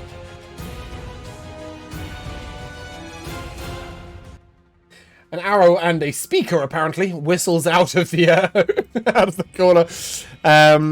And you believe a creature to be. I don't know if anybody can see that. Can anybody see that? If you can see it, it's up there. If you can't see it, it's not. Sebastian does a. I'm on the map again. I'm no longer on can't see shit. Yeah. Oh, you need a drag. Oh, it's going to stop my music, and then it's going to start my music, and then it's going to stop my music, and then oh my god. Help. Need somebody help. Can we hear music? Yeah, we can. Can we see the map? Yes, I can. Okay, Sebastian, you've been shot from this direction. Up and right. Obviously a lot further away than that, right? Oh, tell a lie. Sorry, you've been shot by a small bolt of flame. Not by an arrow. It's a 22 to hit. Right, a fireball, right, I see. Dealing 7 damage. Wait, hold the phone. Okay. I guess it doesn't count as a weapon attack. Why? What are you James, trying to do? stop it. What? What are you trying to do? Deflect projectile. It's a projectile. Okay, great. Then I'll use my reaction to make a dex save to see if Yep, make a dex save for me. Yeah. What's the to hit that I need to get? 22. 22, okay. Plus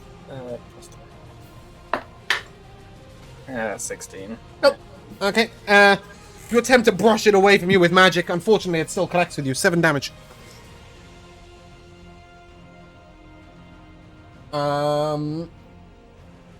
And you see him readying something in his right hand. Okay. That leads us to a strange spell popping out of the woods.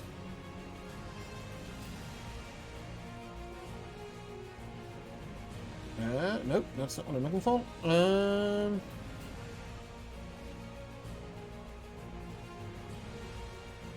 Oh, for goodness sake. Sorry.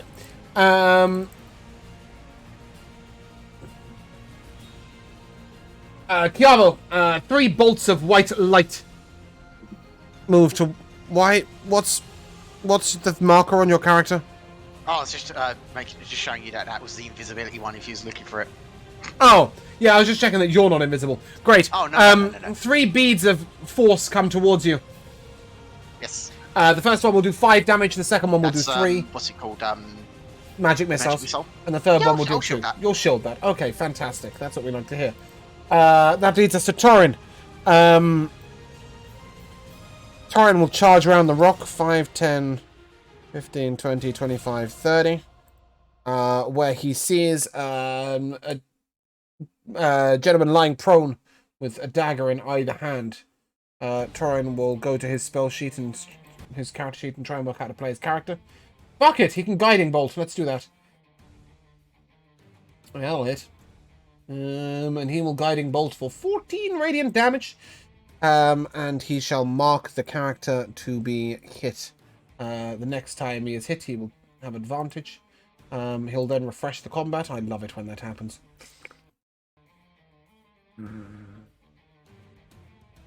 Cool. And then a...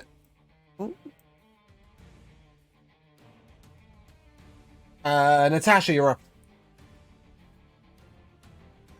I shall...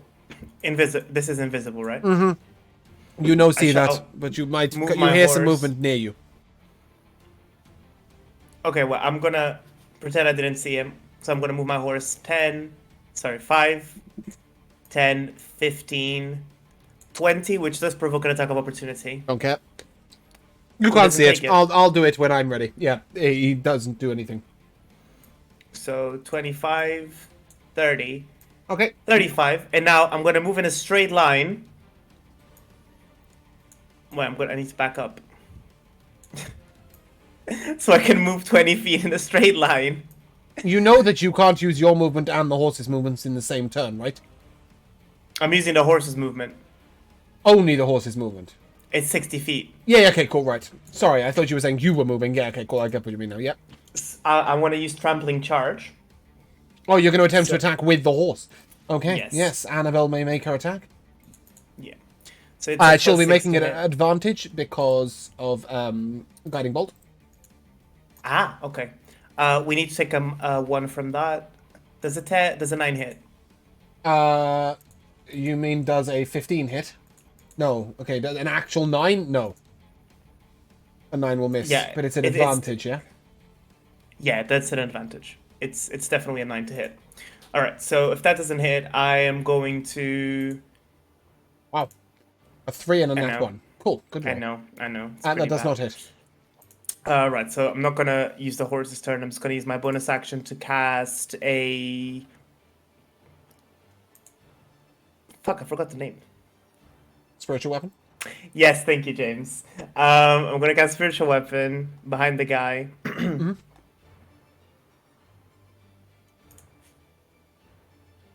This 17 hit. 17 will hit, yeah. Oh, that's really good to hear. So that is 10 damage. Cool. I don't know, I'm being so janky with my turn. I'm so sorry. That's okay. And then The brain floof is catching. yeah, and then I'll bonk him with my Mace of Disruption for my actual action with a 13 to hit him.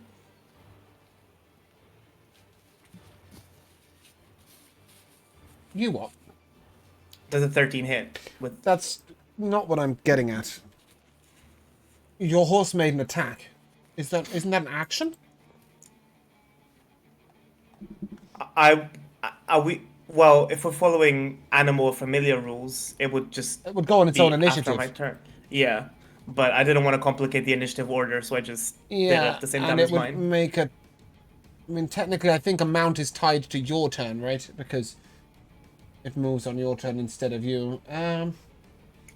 That's fine with me. I can look it up. Oh, here but we for go. now- The horse can make another attack with its hooves against it as a bonus action. It knows it's prone, blah, blah, blah. That's an action. So it is the horse's turn. So I suppose technically, yeah, but then you wouldn't have been able... Yeah, okay. I see what you mean. So you've just switched your horse's turn and yours round. That's fine. Yeah. I can do that for all of you. Cool, yeah, go ahead. Make a swing. 13 misses. 13? Alright, that's my turn. Sorry, I wasn't prepared. I know that warhouses can attack in combat, but I wasn't I wasn't prepared to have to prepared know the either. rules It's okay. today. Panic, you're up. All right. I let myself think too hard about that stuff, which didn't matter to me. But let's see here. Tell me about it. My brain's like. I know I hate them. The mounted combat stuff is confusing as shit. You know that both Torin and Natasha hit somebody who is behind this rock. I don't know if you can see them, but you may be able to see other people. But I also probably can't even get to where I can see them. So let's see here.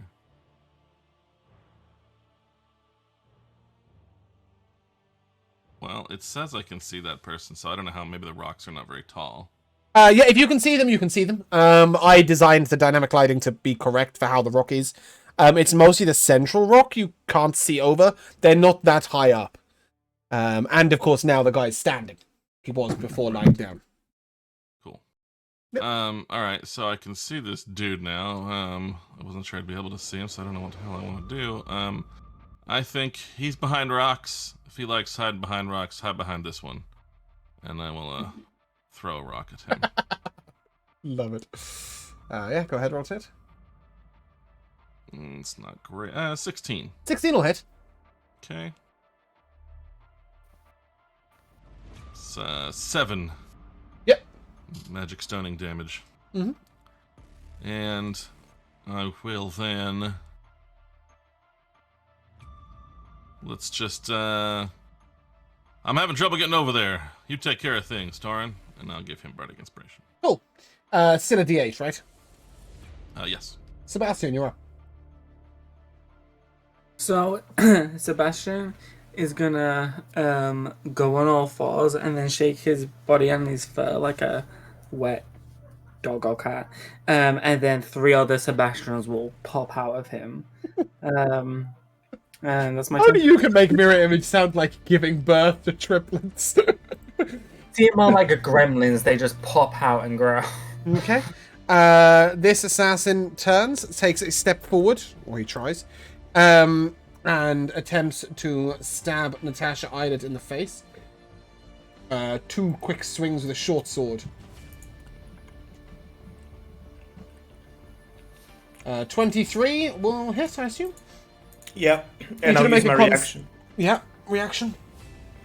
To use warding bond. Absorbing ward, I mean. Absorbing Yes. ward. Hello? What am I talking about? So yeah, I have resistance against that damage. Okay, so you'll take 4 piercing damage, and you'll need to make a Constitution saving throw, please. 16. 16 is a fail, I'm afraid. You will take 9 poison damage as the black ichor coating the blade finds its way into your wounds. Gotcha. Did I miss a turn? I didn't. Chiavo, you're up. Okay. Here I cannot see a damn thing. You can't see anyone? So, actually, I can see someone that Natasha's engaged with, and that's it. Okay. That's right. You might So be I able to can see. see them from Yeah, there's somebody over there somewhere. Right. Because they shot at Sebastian. Yeah. For the time being, then, since that is the only one I really can see, Mm-hmm. I will fire off an acid arrow at this one here. Okay, go ahead, roll to hit. There is a minor bit of cover involved. They're a little bit behind a rock. Okay, that is a 13 to hit. That'll miss. Give me the damage.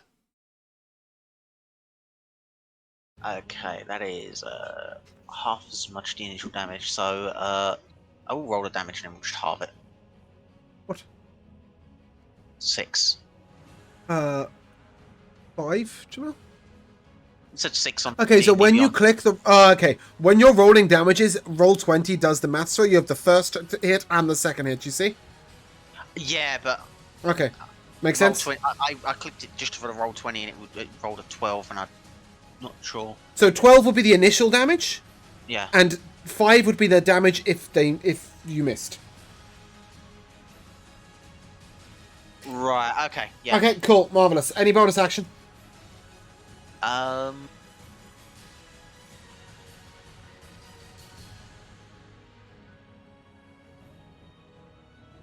No. Cool. That leads us back up to the top. I'm going to refresh my combat because I want to click on a new person. That doesn't get annoying in the slightest.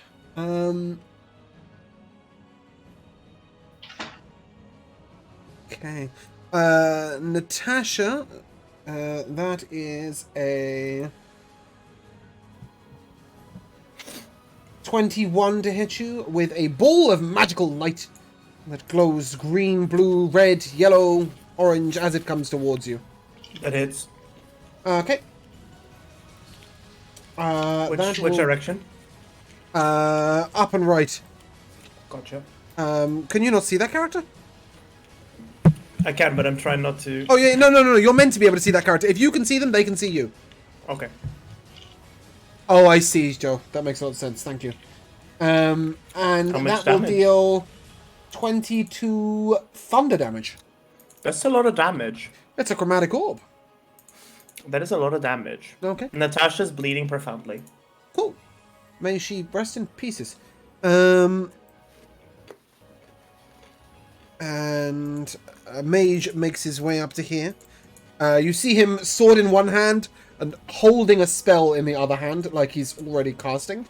However, he will turn towards Torin and will fire a magic missiles at the second level. As 4 little bolts of force come out from his hand towards Torin, who will take 14 damage. He's had better days. He'll live. Torin will then respond by walking up to him and smacking him in the face with his sword a couple of times.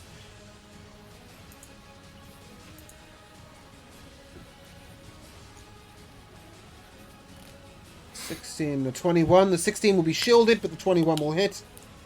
And he will smite at the second level. I'm just going to roll 2d8 twice. Do I not have smite on this page? Oh, it's down here.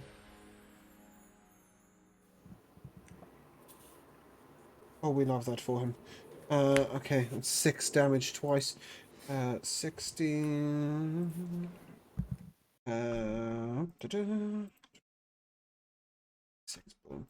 Too many things. Okay, cool. The second hit was shielded. Fuck me, that's loud.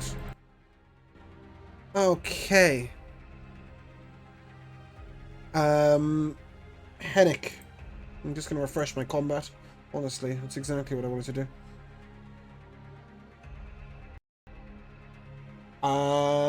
That is... I'm rolling with advantage, so exclude the double roll. And you can't see him, so I'm assuming you can't stop him doing anything with that. That's a dirty 20 to hit you. Yeah, sure. Okay, Constitution saving throw, please.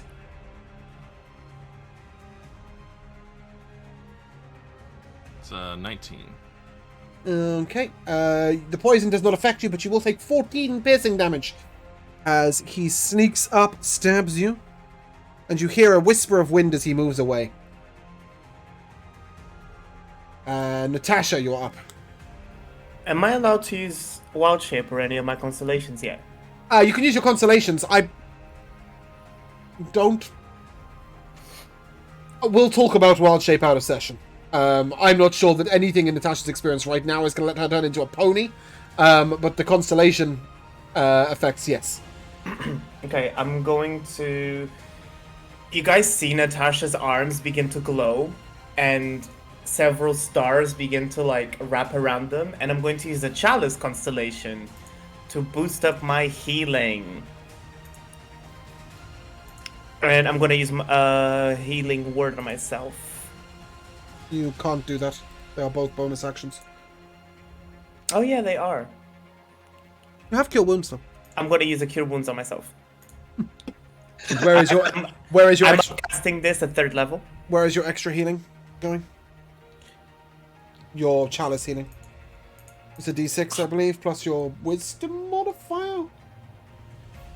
It is a D8. It's a D8 already? Or does it start It's at a D8 plus 4. Okay. I thought it started at D6. So that might be just the archer. Natasha will heal for a total of 25 plus 8, I believe. 33. Yeah, thank you for doing the math for me. All good. And then I can't do much, but I'll use the horse to hoof attack. Does a 22 hit? Yes. 22 hits. He shall take 12 damage, 12 bludgeoning from the hooves. Okay. He didn't like that. That wasn't very nice. He's wounded. Good. Stay wounded, scoundrel. Oh, hey, does that That's conclude my your turn? turn. That's my turn. Headache, you're up.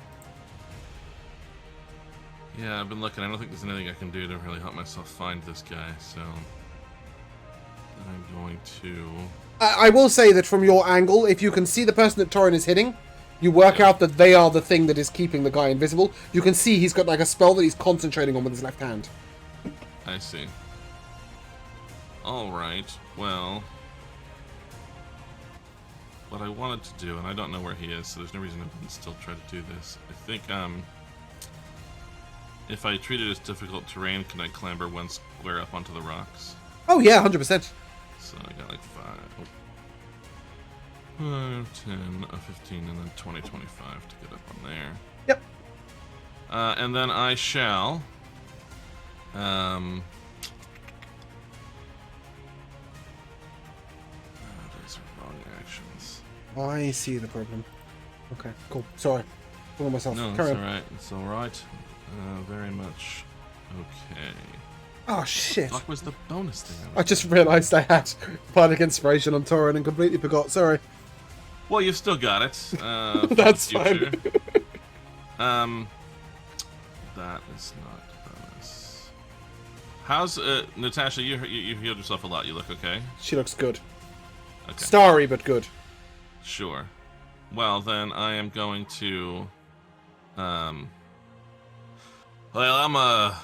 I'm more of a farmer than a shepherd. But let's see how one of these rams does things. And I will use my Ring of the Ram, which I've not Nice. gotten to use yet. You thump someone in the head, are you? Yeah, That's a roll to hit, the right? guy What's that? But you Yeah, rolled to yeah, hit yeah. with that, right? Yeah. Yes, it is a roll to hit with my regular +7 bonus. Can I click that there? I can. Sick. Well, well, it's 18 up. to hit. And this is you're hitting the mage dude? But yeah, the guy that you said I noticed was concentrating on something. Yeah, he did also cast shield. That brings you to where? An 18? An 18 will hit. Okay. And then it is, I believe it's a 2d10 damage. Nice. Yes. Oh, and I should be able to click that there too. Very good roll. 19. Give me a second, I'm just refreshing my page again. Sounds fun. It's so every time I click a character, it refreshes the page. Oh, that is a complete flummoxing failure. Can I find it?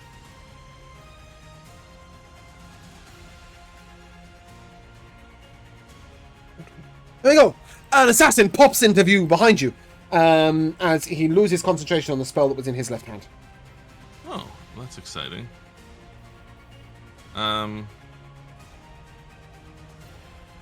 Yeah, I don't know that there's anything I can do about it.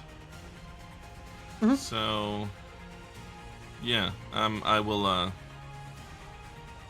do nothing. Okay, no Good. bonus action? I'm good. Yeah, I think I'm good. Marvelous. Sebastian, you're up and you have just seen somebody pop into view in front of you. Yeah. So He's holding two nasty-looking daggers, if that's relevant. Carry on. Okay. So all of the Sebastians kind of like cock their head to one side as their like eyes dilate, and like a big ball in their right hand like appears with like swirling different colors, and I'm gonna fire it at that guy, which is Okay. I think a D8. Yeah. This music needs to behave itself. That's a 19 to hit. A 19 will hit. Cool, and that's 4. So the ball, as it approaches him, solidifies on like this sickly green, as he takes 24. Oh, goodbye. poison damage. That is twice his HP. He is very dead. Okay, so as your ball collapses into his chest, His chest sort of caves in on itself, and you see him huddle over his broken body and die. Anything else?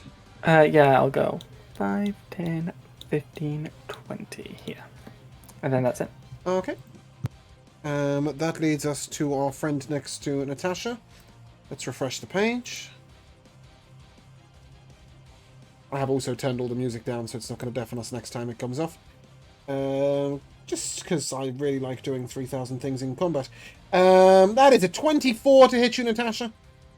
That hits. And a nat 1 as he swings on the backhand. I need a constitution saving throw, please. As you will take 8 slashing damage. Nat 20 for A 21. nat 20, beautiful. Okay, and a second one, please, to maintain concentration and Shield of Faith. That's a 3. Sick. You'll lose Shield of Faith, but you're not dealt vile poison damage. Kievo. Kievo. Okay. Yeah. Kai Avo. Yeah. Okay, whatever. So, He who is standing so far back that I keep having to zoom out on the battle map. yes. Okay. Hey! That's the nice. fuck is this? Huh? That's the sorcerer who was maintaining the invisibility on the guy until he dropped the concentration. I mean, technically he is facing Okay. this way, but he looks really dopey when you put him on his side. Oh, who the fuck is that? That's the guy who shot who shot a firebolt at Sebastian. Right. He is partially covered by the trees. He is partially covered by the trees. 2 armor class. Quarter cover. Well, what if I can make him not even have to be considering his armor? How about I just launch a lightning bolt at him? Say what? Yeah, I'm gonna launch a lightning bolt at him. Oh, right, okay, yeah, like the dex save lightning bolt. Yep, Okay, he's cool. gonna need a dex save. It's just because you've described Witch Bolt as a bolt of lightning for the last, I'm not using 4,000 Witch Bolt, no, uses. Yeah, I am genuinely using lightning bolt. It is a full-on Oh, fucking have I not given you a thing for lightning bolt yet? Have you? No, you've given me one for Agonizing Torture. I've zoomed so far out I can't see anything. Ooh, It's quite big. That's what that's she pretty said. big. Okay. It's kind of very awkward to move around, but Oh yeah, I understand that. Yeah, you might want to give me the control of that token sometime, so I can. I will make one for you at some point. But Okay. the point is do you hit anything else? No. That's all we wanted to find out. Cool. A dex save. I'm probably just going to refresh my page. Bear with me a second. Oh, I'm not, apparently. That's a 9 on the dex save. That's a very fail. Yes, that's English. Yeah, that's 22 lightning damage. Okay. He looks rather disgruntled. The amount of ones I rolled in that, holy shit. Oh dear, what a shame. That's Does that a conclude your yikes, turn? I did.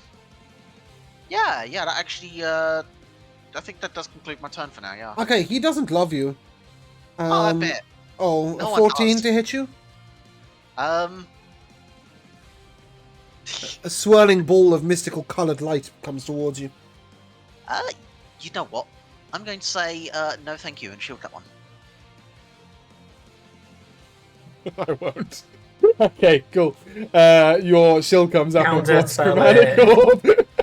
It's once a day. Look at a counterspell shield. How are you really going to counterspell chain this one? I considered it.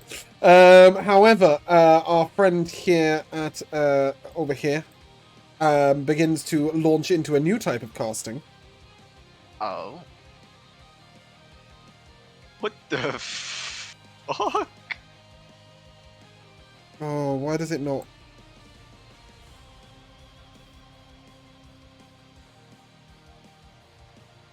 Is he going to hit his buddy? Yes. Oh dear. What Cool. a bad day for him. I need a Google sheet. I'm 99.6% sure it's a Constitution saving throw. It's a Constitution saving throw, please.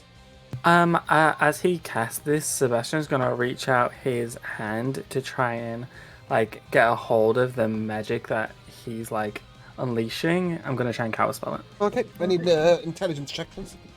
Yep. Jesus Christ.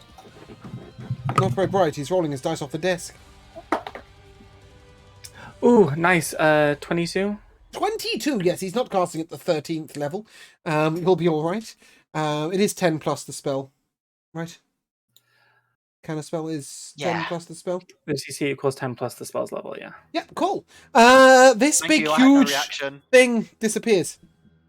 Well, yeah. So I'll just like Fantastic. reach out to like try and like physically grab his magic that's around him and just snuff it out. Yeah, I'm not gonna lie. I had no contingency if you failed that check, because that was a lot of damage coming your way. Cool.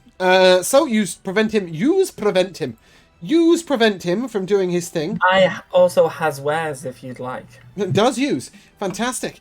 And as a bonus action, he seems to sort of the dagger in his hand lights up in a sort of unwieldy black color. That leads us to Mr. Goldenbrand. Go on, Torin. Have an attack.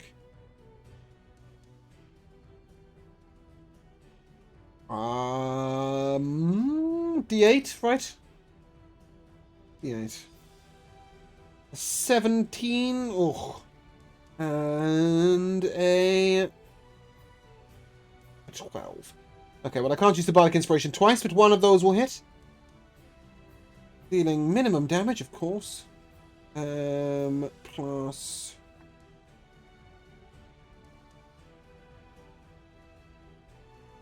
13 radiant damage. God, this paladin thing is not all it's cracked up to be. I'm really annoying to press all the buttons.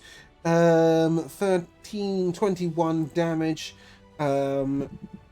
He is not concentrating anymore, so I don't have to do that. Natasha, you're up. Sorry, I really don't like controlling characters while I'm trying to DM. My brain is absolutely scrambled with this paladin shit. Natasha, you're up. Right, so I'm gonna bonus action here with Spiritual Weapon, 16.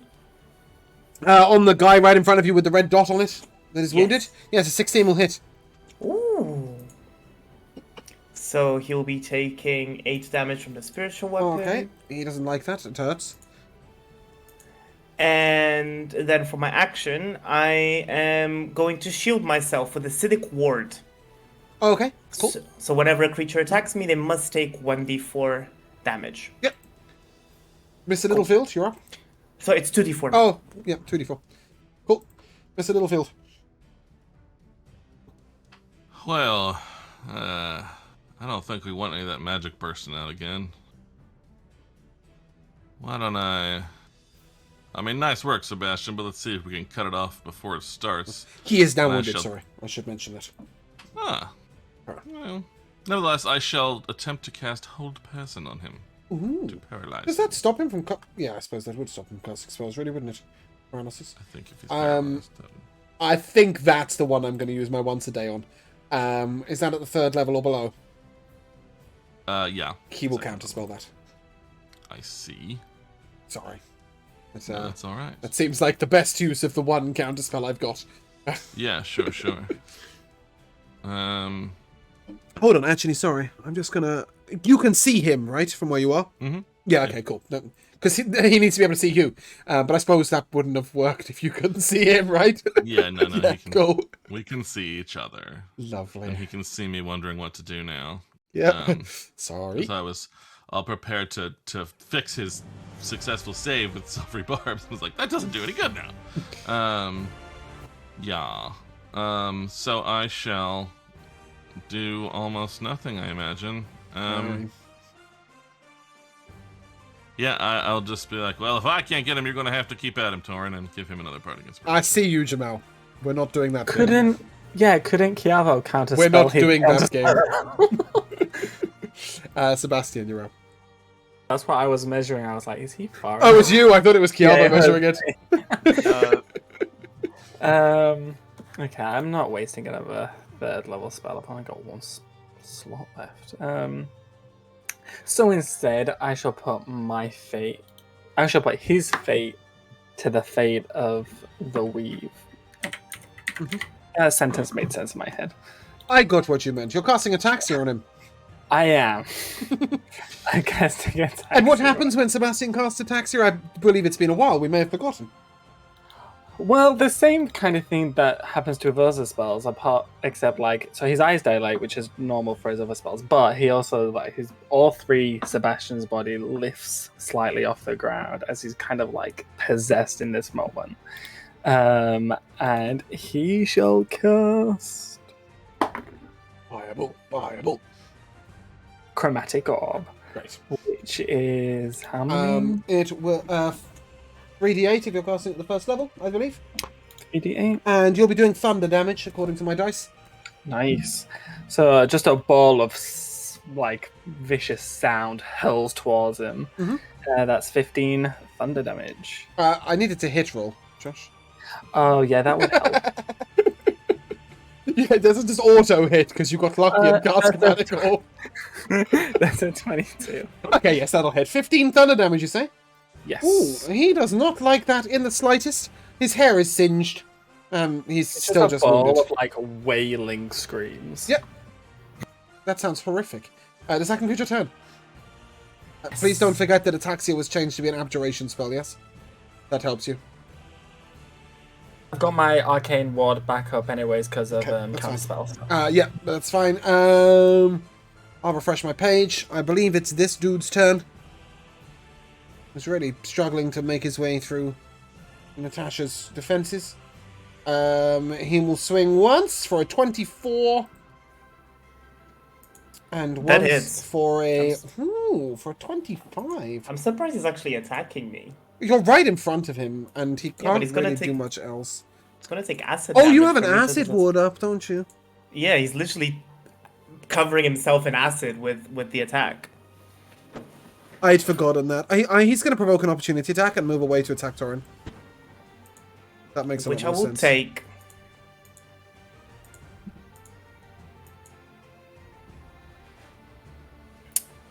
That is a 13 to hit.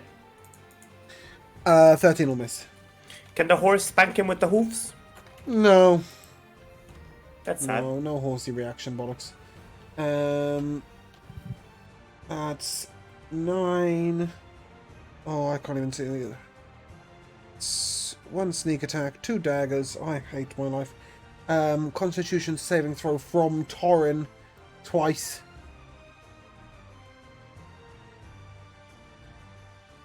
Two successes, didn't need to do that. Okay, he takes 16, 21 slashing damage.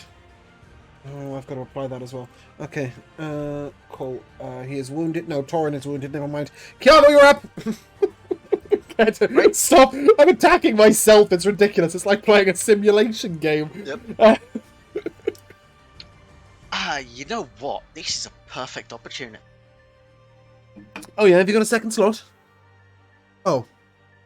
Yep. I shall. You know exactly what I'm about to do here. It's not easy to control though, is it? No, but Can I've got it. Can I count a spell Kiava? You could, but Don't no. you fucking dare, otherwise I will counterspell you back in turn. 2 dex saves, yeah. Yes, please. I will raise up my hands and launch a scorching line of fire across That's a the ground onto these. 23. Then I'll refresh my page.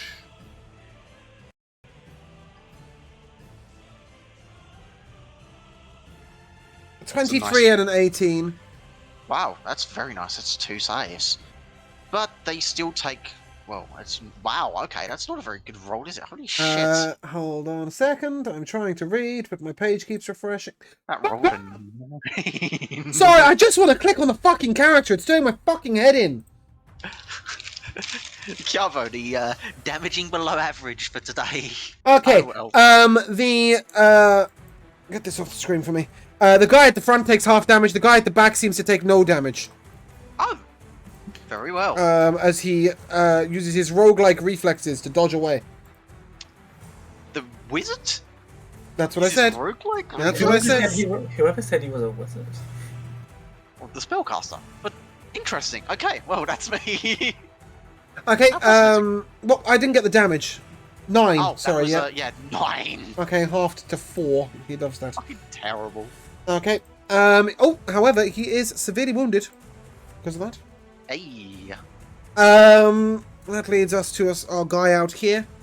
Who's gonna take a shot at Natasha, I think. Bear with me, just refreshing my page.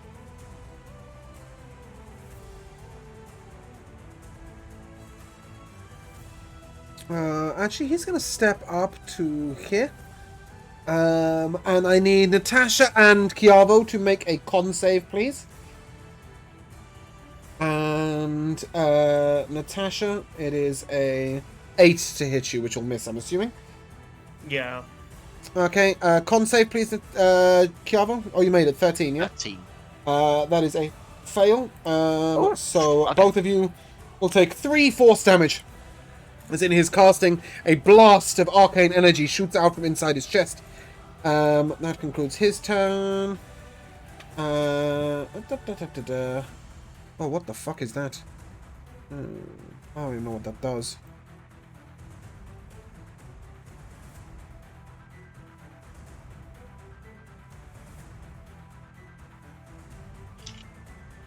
Fuck it.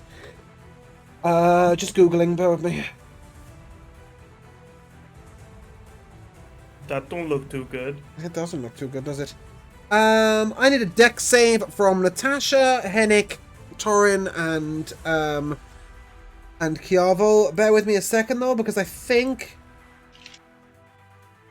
What's the range on Aura of Protection?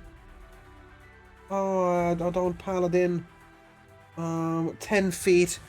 It's nobody. Okay. Yeah, dex save from everybody, please. Oof, that might be a fail. How much does Aura of Protection even give us? It doesn't. You're not in range, but +4. Oh.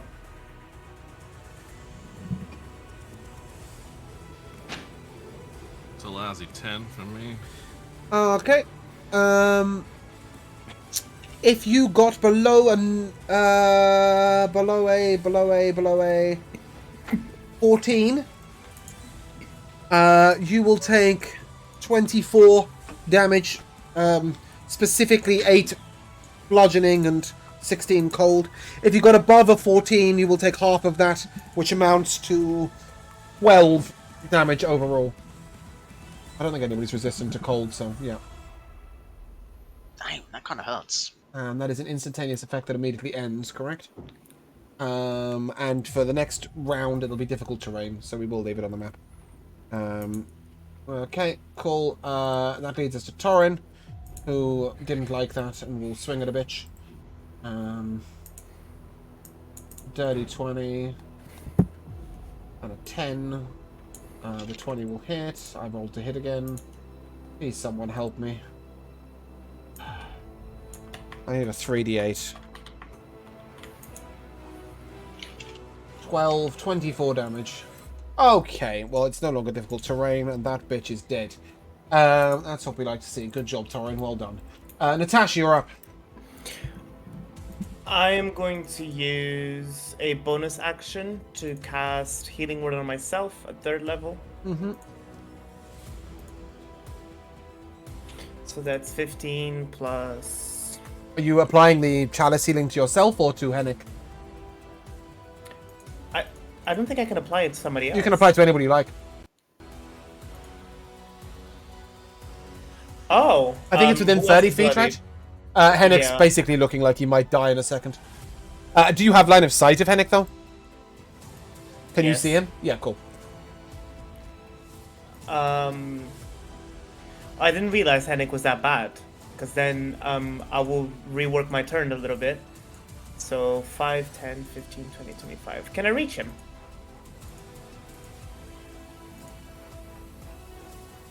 Like, can I touch Hennick, or is he up on a rock? Yeah, you can reach him. So, I mean, he's not particularly tall, and the rock's not particularly high. Alright, so that's gonna be a Cure Wounds instead. Okay, so you're just going to switch the healing round, yeah? So that's the 15 to So, him. yeah. Hennick, I re-rolled, but it's fine, we can keep the 15. And then Yeah. I'll heal for 8. Yep.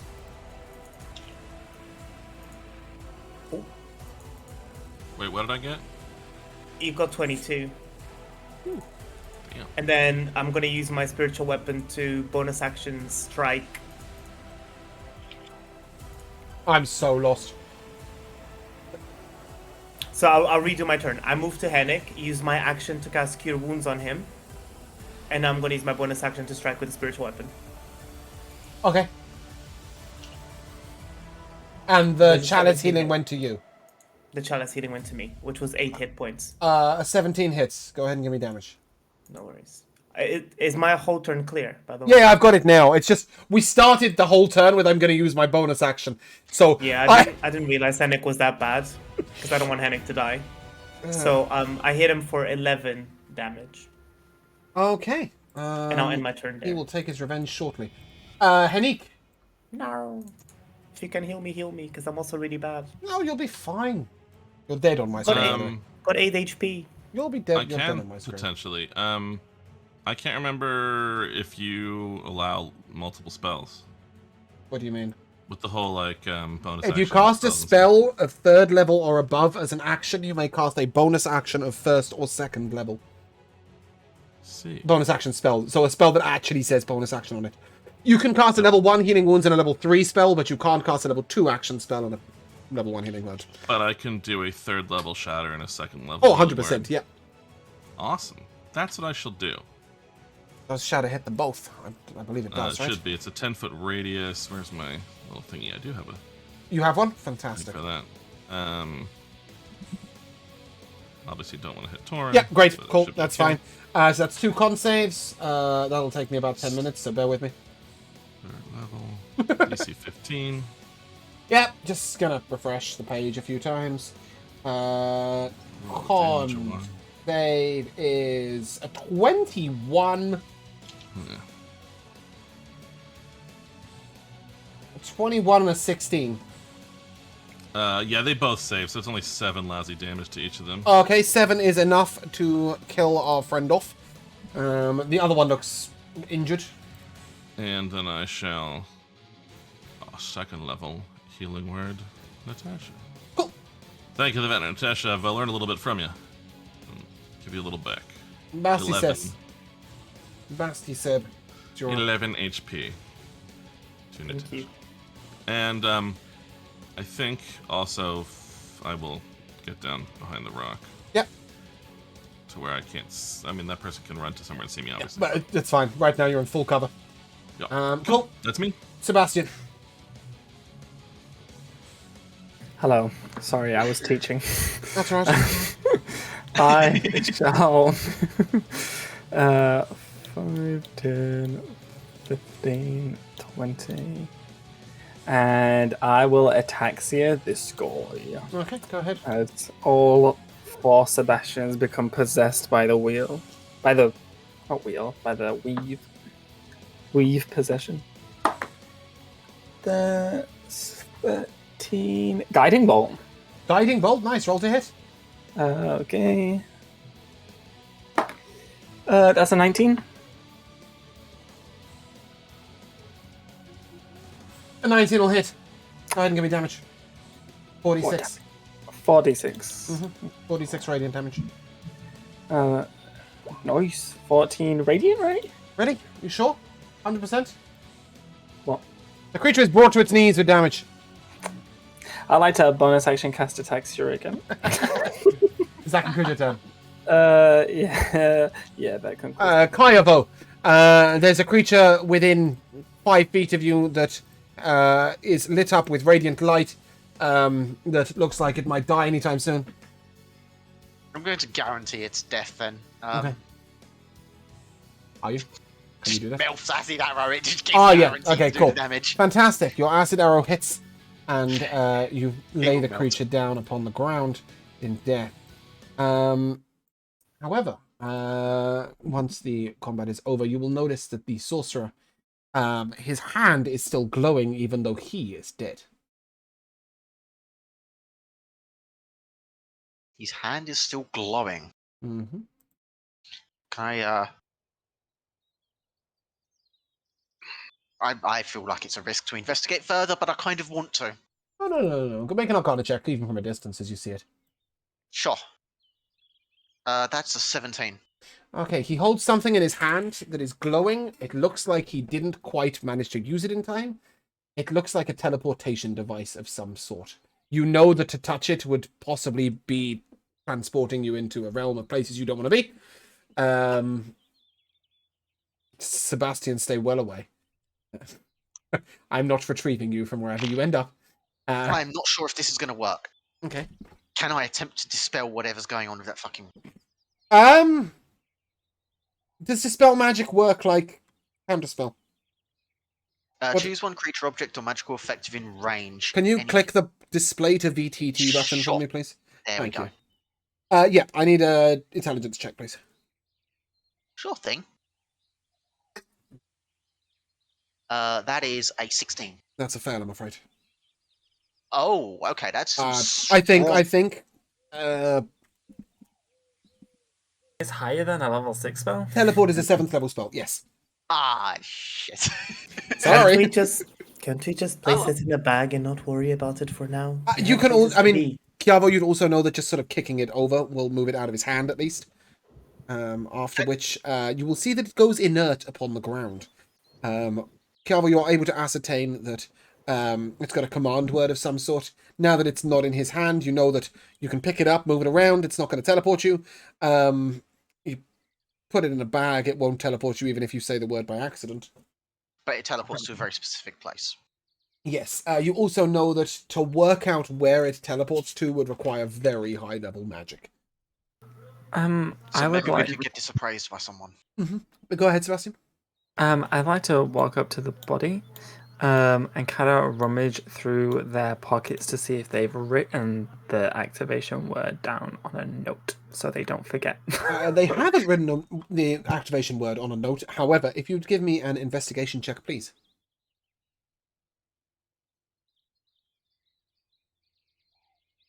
27. Did you say 27? Yeah, I've got Oh, a yeah. plus 8. I rolled a 19. Okay, cool. You work out how many times his heart beat in the duration of his life, and find his life story written in his palms. Sebastian will shed a single tear as he reads. But more importantly, you do find some items of interest. None of these are. Sake, I'm having a real problem, guys. Just bear with me. Honestly, brain floof and computer not working, combining okay, to I just leave understand. me in absolute struggle. tragedy.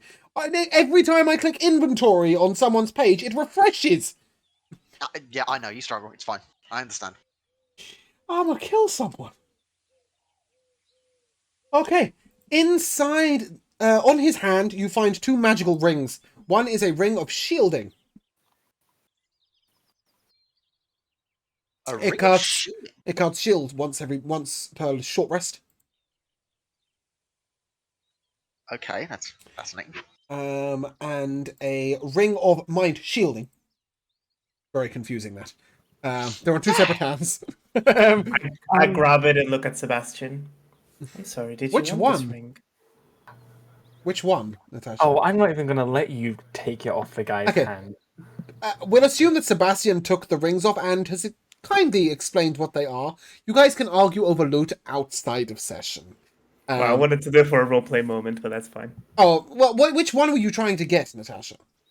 Neither. I just wanted to roleplay. Oh, I see. You're just trying to be annoying to Sebastian. Well, let me finish the items, because every time I interrupt myself, I will refresh my page.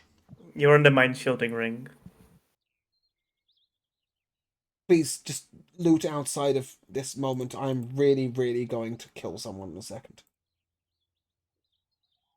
And it might be Natasha's character. Just because I can. Not a bandit. Oh no, I need to make Not a an new assassin. character. There is a pouch at his hip, which is dust of detect magic. Isn't insane. And my screen says loading. Kill me. Just kill me. There's a wand. I can't remember what it does. Can't fucking see it. Nice.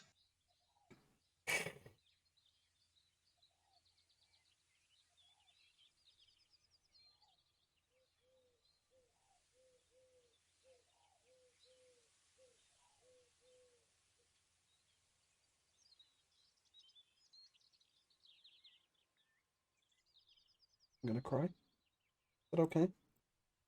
Yeah.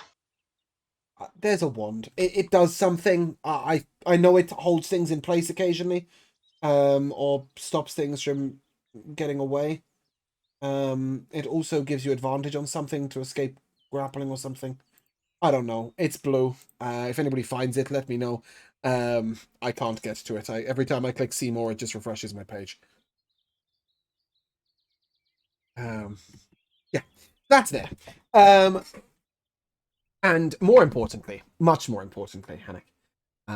Well, actually, probably Chiavo, upon this person, but Henrik will notice quite quickly the meaning of these.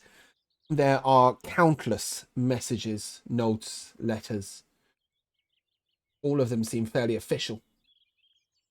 However, as you filter through them and realize that the majority of them came from the city of Lorvalan, you will find what appears to be a relay system letter that appears to be between different bands of assassins.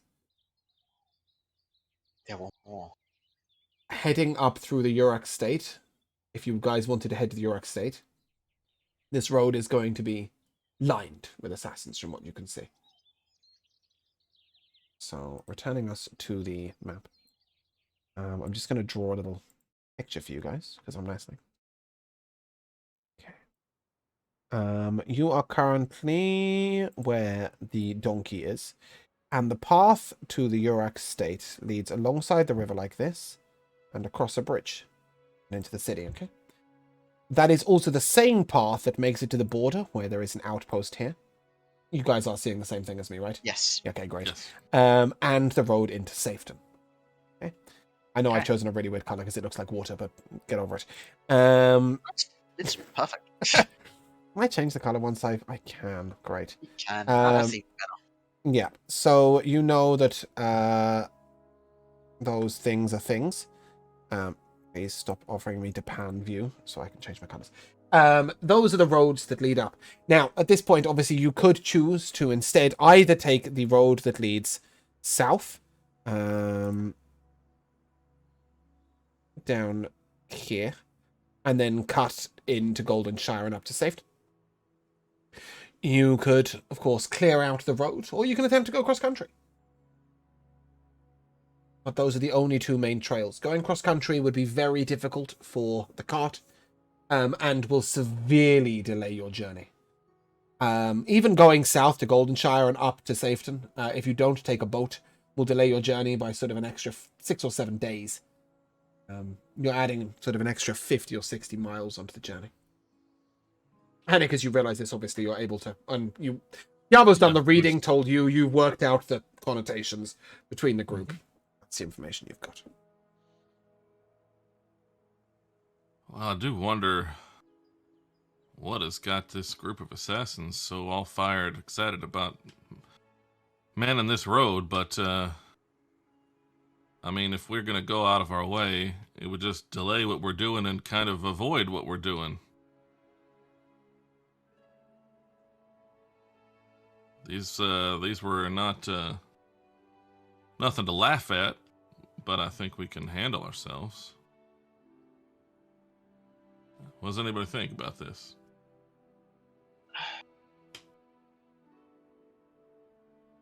The fighting is not the most pleasant of things to be doing.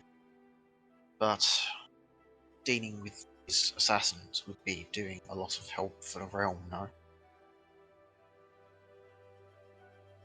I certainly think so. I mean, I don't know if they're the sole situation making communication difficult, because also there seemed to be some difficulty with magical communication, but I mean, this is a big part of what the Duke wanted us to do, what we left the city to its own devices and the other matters to do. So I think we have to press on and try to take care of this. We know to look out, but Then you have more agreements as well. I was going to say the same. It's an arduous task, but it's part of, I believe, what we should do. Since we can. is there any way we can work out from the relay notes any kind of locations or anything? All the way down the road, you sort of... These people are listed as Outpost 1. Or at least you would assume so, because the letters in their pocket are all addressed to 1. it makes reference to 8, 14, and 12. So you would assume that there are a number of posts. They also reference command occasionally. You'll also find in a small pouch 6 garnets. Excuse me. Hennick, go ahead and give me an insight check.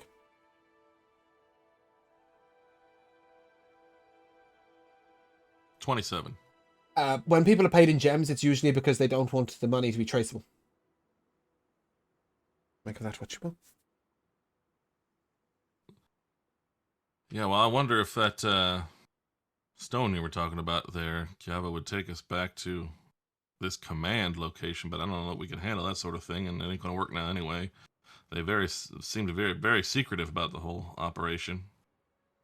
But 14, even if that's not the highest number, boy, that's a lot of posts.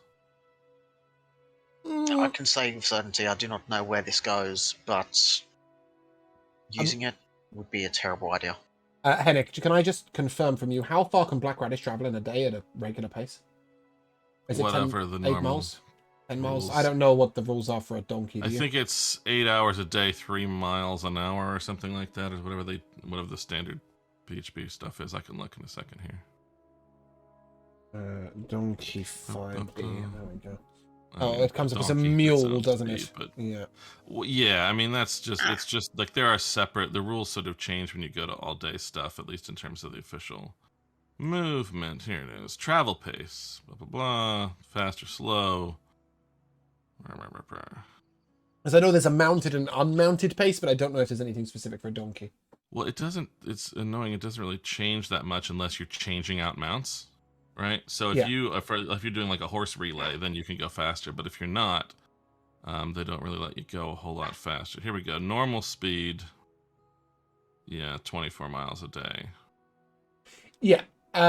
So given that you're 160 miles away, that's probably a couple of command posts a day. Unless, of course, there's 56 of them and they just only go up to 14. But yeah. I don't know if you guys feel like you would be capable of taking on a second bunch of assassins in a day, but that's the logic, right? Yeah, I guess it won't really delay us too much. Just the road itself is going to take the time, so. I know that Torin would want to fight his way there and do the good thing and clear the road for others, right? Is everybody happy with Yeah, I that? think we've got to. Okay. That would definitely be what Torin would want to do. Yeah. I've spoken to Rico, so I know what Torin wants to do. I know what Torin would do anyway, just from my understanding of Torin as a character. Yep. So, well, now I would definitely not want to, but still feel it's the right thing to do. So I would.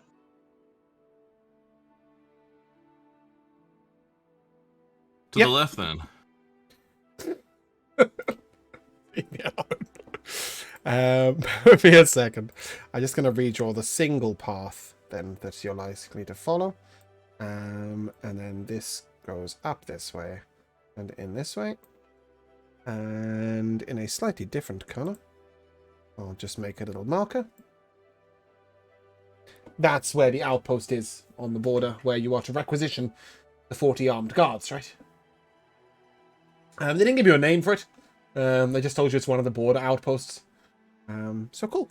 With that, how are you guys looking? Did you want to take a short wait by the roadside? It's approximately 2 o'clock, 3 o'clock in the afternoon. You left off at about 11:30 in the morning. Yeah, I want to rest, please. Okay. Yeah, please. Yeah, make us some lunch, that sort of thing. Yep. So go ahead and give me a short rest and a cooking check, and let me know what's brewing and what's cooking.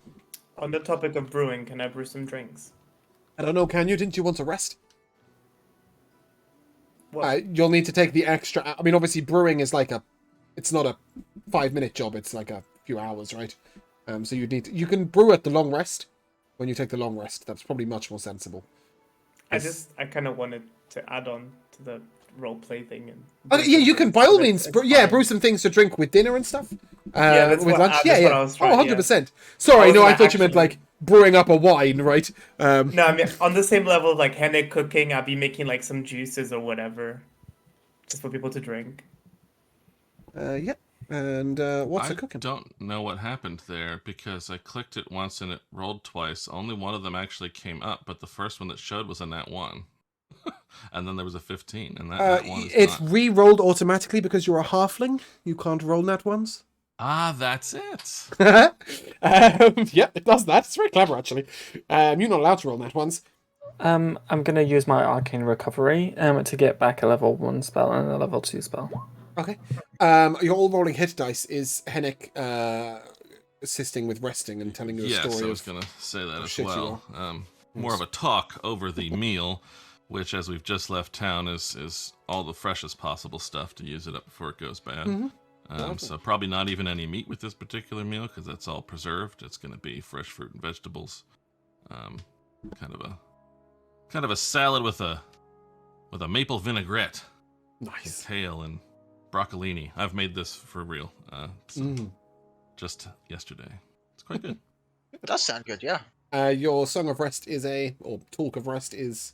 An additional D6, I believe. I don't know if you're at 6 or 8. I can't remember if that one changes. Yeah, it's a D6. Okay, cool. An extra 1d6 hit points if you spend your hit dice. Yep. So I could just see Kiavo hit dice ceiling and Natasha. So go ahead and add a d6, both of you. And I should do the same.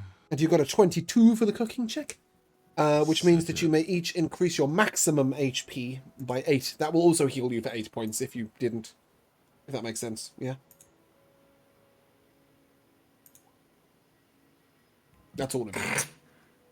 I'm so sorry. My brain is like fully farting. Yeah, mine too. Yeah.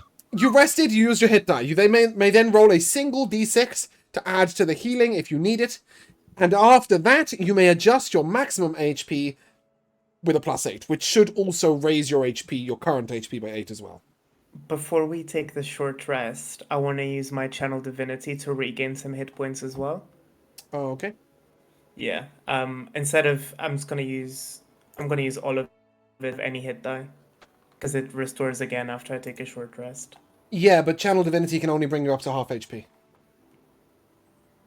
Well, would it help if I was above half HP?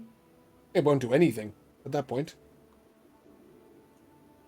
All right then. Yeah? Confusing. Can I help anyone? Can I use? I mean, I won't overcomplicate it. The only person who was below half health was you. Oh shit, we have a character that I'm controlling. That's just gonna make my day much better. Are we fighting again? Because if you want, I can do Torrent's actions to make it easier on you. Yeah, but you can't adjust the HP or roll or, you know. What was the extra max from the meal? 8. 7. 7, not 8. Okay. Yeah. Oh, okay. I'm Yep. sure I said 7, didn't I? You did So say you 8. said 8. Yeah, someone else said 7 for something else. Oh, fuck no, let's make it 8. I don't care. Sure. Okay. 1 HP is not going to make a difference. Actually, now that I remember, you said 10. Yeah, should we take a moment? Let's take a moment.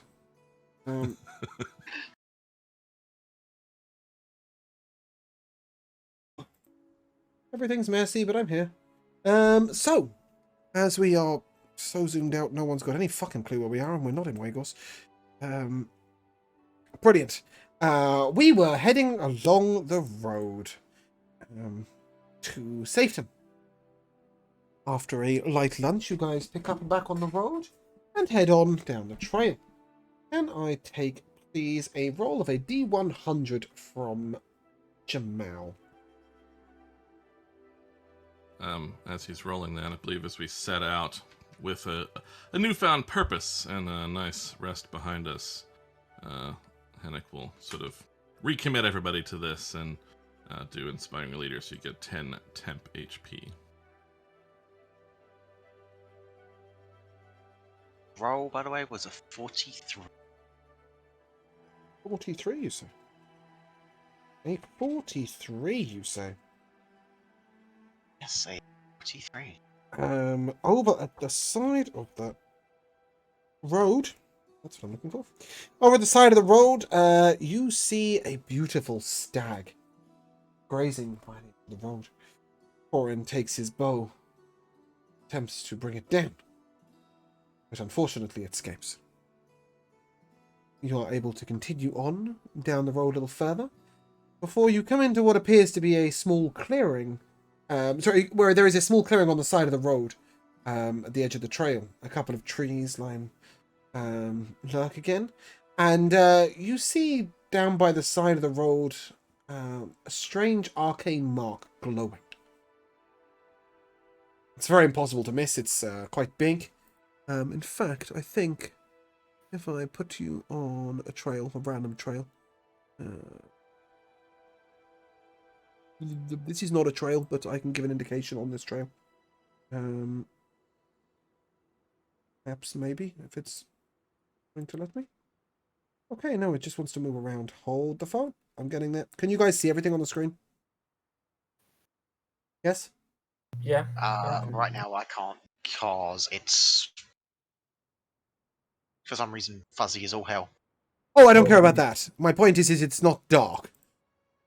Holy hell. No, it isn't dark. Okay, That's for cool. So you see glowing, it's not that big, to be fair. It's kind of like that size. Glowing at the side of the road, this red ritual circle.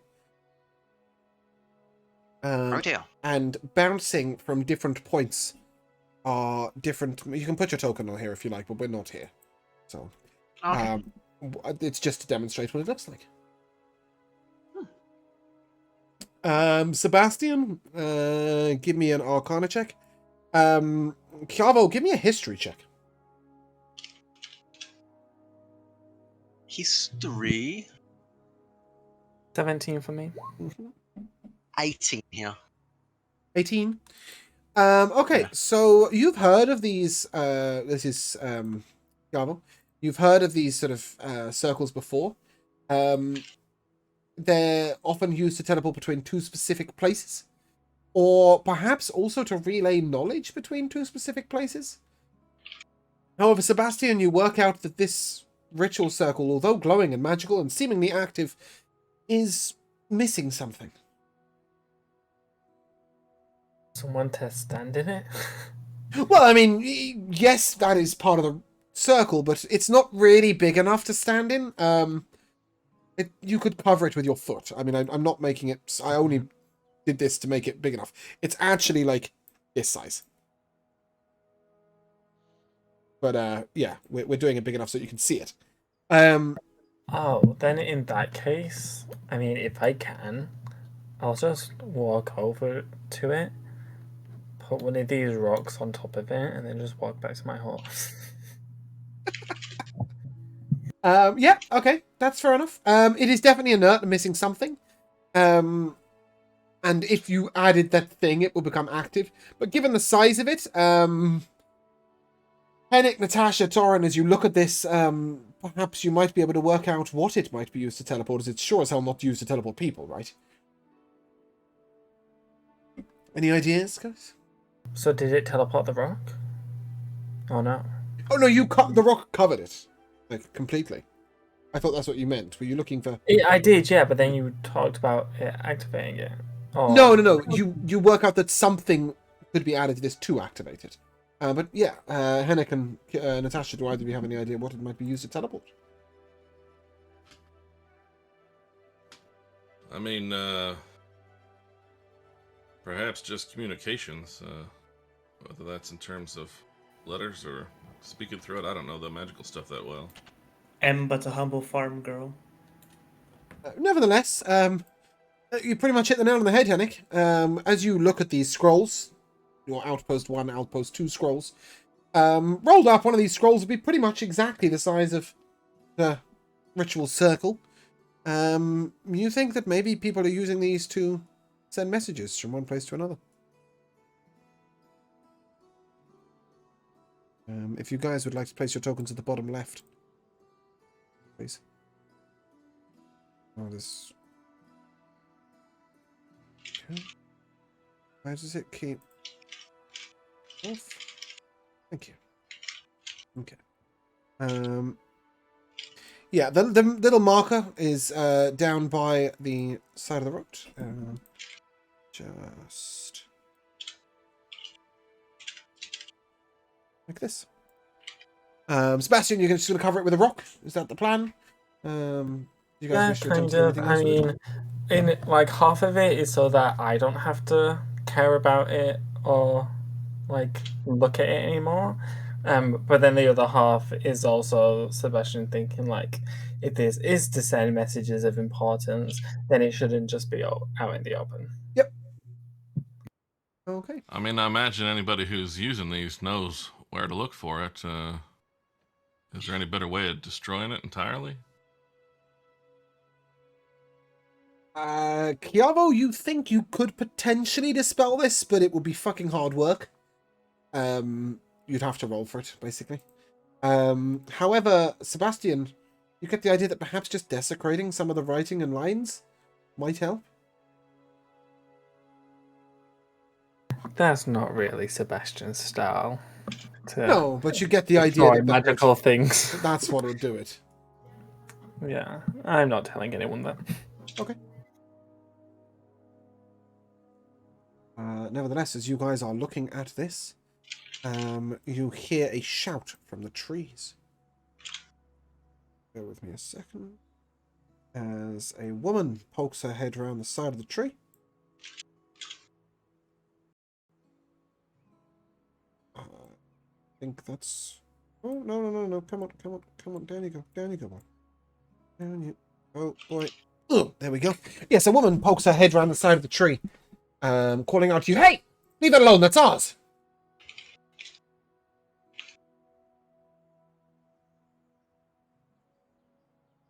What do you mean yours?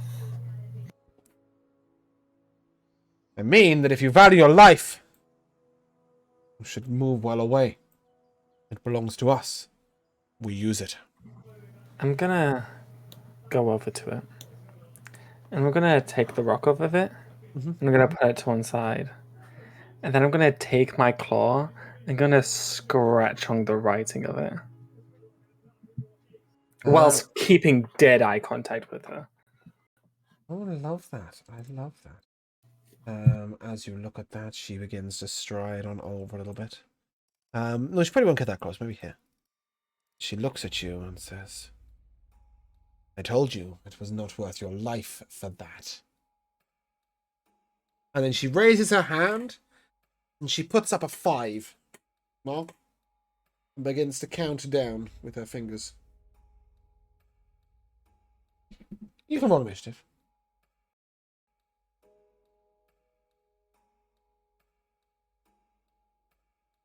Did I destroy the circle? Yeah. Good. Oh, a 20 for turn. Ooh. Nice.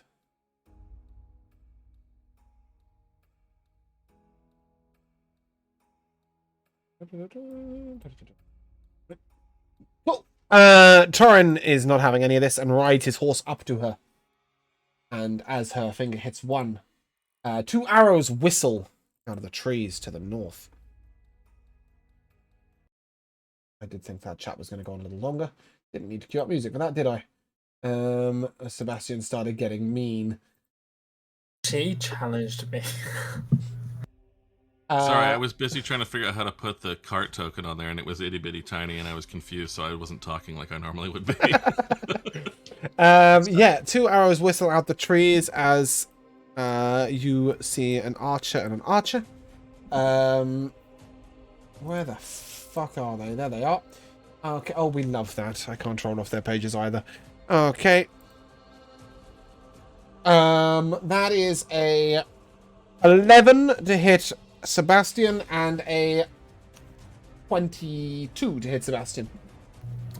I will. Well, one of those won't hit. Yep. And then I'll try and deflect projectile. Give me a dex save, please. Yep. Also, your microphone is doing zzz noises. It's a fail. Okay, cool. So that hits. Yes. You will take 6 piercing damage. Torin will then make his 2 attacks at this hoe.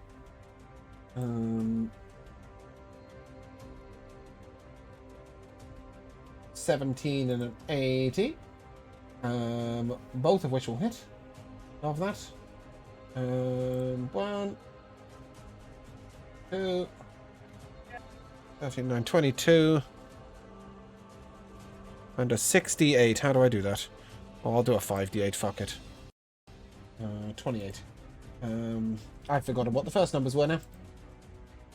28 and 22. That's 50 damage. That's not bad, is it? Okay, cool. That brings us to the two archers in the trees. Because that wasn't their turn. It was just their pre-combat. 2 shots at Torrent.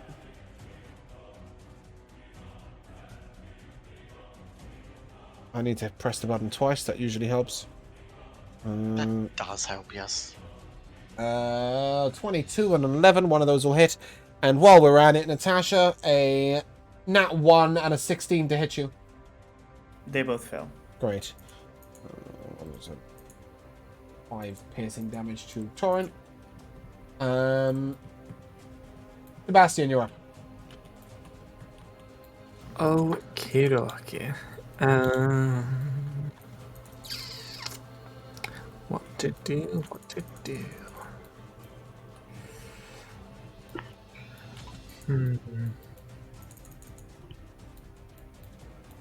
Yeah, I'm gonna teach her a lesson. As a ball of multicolored energy swirls like above my paw. That's a 19 to hit. Mm-hmm. The girl, sorry. Yep. If that was obvious. Cool. And that will. Oh my god! I don't know why that rolled so many. That rolled all the types. Ignore. I'm not that- seeing it. Oh, there it that- is. Yeah. Okay. Well, which damage are you doing? Okay, 33. Oh yeah, I need to roll which damage. You don't need to roll. You just choose. No, I don't. I don't think. Do I? Normally, you would just choose. No, you don't. You roll a d8, and that determines which one. What are you casting? Oh, prismatic orb. Sorry. Ranged Yeah. prismatic orb. Sorry. Let's No see. mistake. 5. That's cold damage. Okay. I'm really sorry. Doesn't she have to make a save for something? No, it's a to hit. Okay, so it's a cold damage to hit, and she takes how much damage? 33. Cold damage. I'm just staring at a cold damage 30 and wondering why you said 33. Okay, that's fine. She is wounded. She did not like that. Sorry. It's because it rolled all the damage types and then only showed me on Right, okay, I see. highest. I see. Yeah, That's sorry. fine. No, that's fine. So yeah, she looks wounded. She did not like that. She is freezing cold and really fucked off. And then before I end my turn, I'm just gonna flip her off. So. Fair. Okay. Natasha, you're up. Okay, I shall flank her. As one does. Mm-hmm. And then I'm going to... bonus action, spiritual weapon. Yeah. 22 to hit. 22 will hit. For 7 damage. Yep. And then I shall hit her myself. Mm-hmm. With my Mace of Disruption. Is she undead? No. 20 to hit. She's about to be. 20 will hit. It's an additional 6 damage. Ignore all the dice rolls. Just 6 damage, yeah? 6 damage, yeah. Okay. An additional 1. What do you mean additional? Additional to what? To my spiritual weapon. But that So was you it's- hitting so- with a mace, yeah? Yep.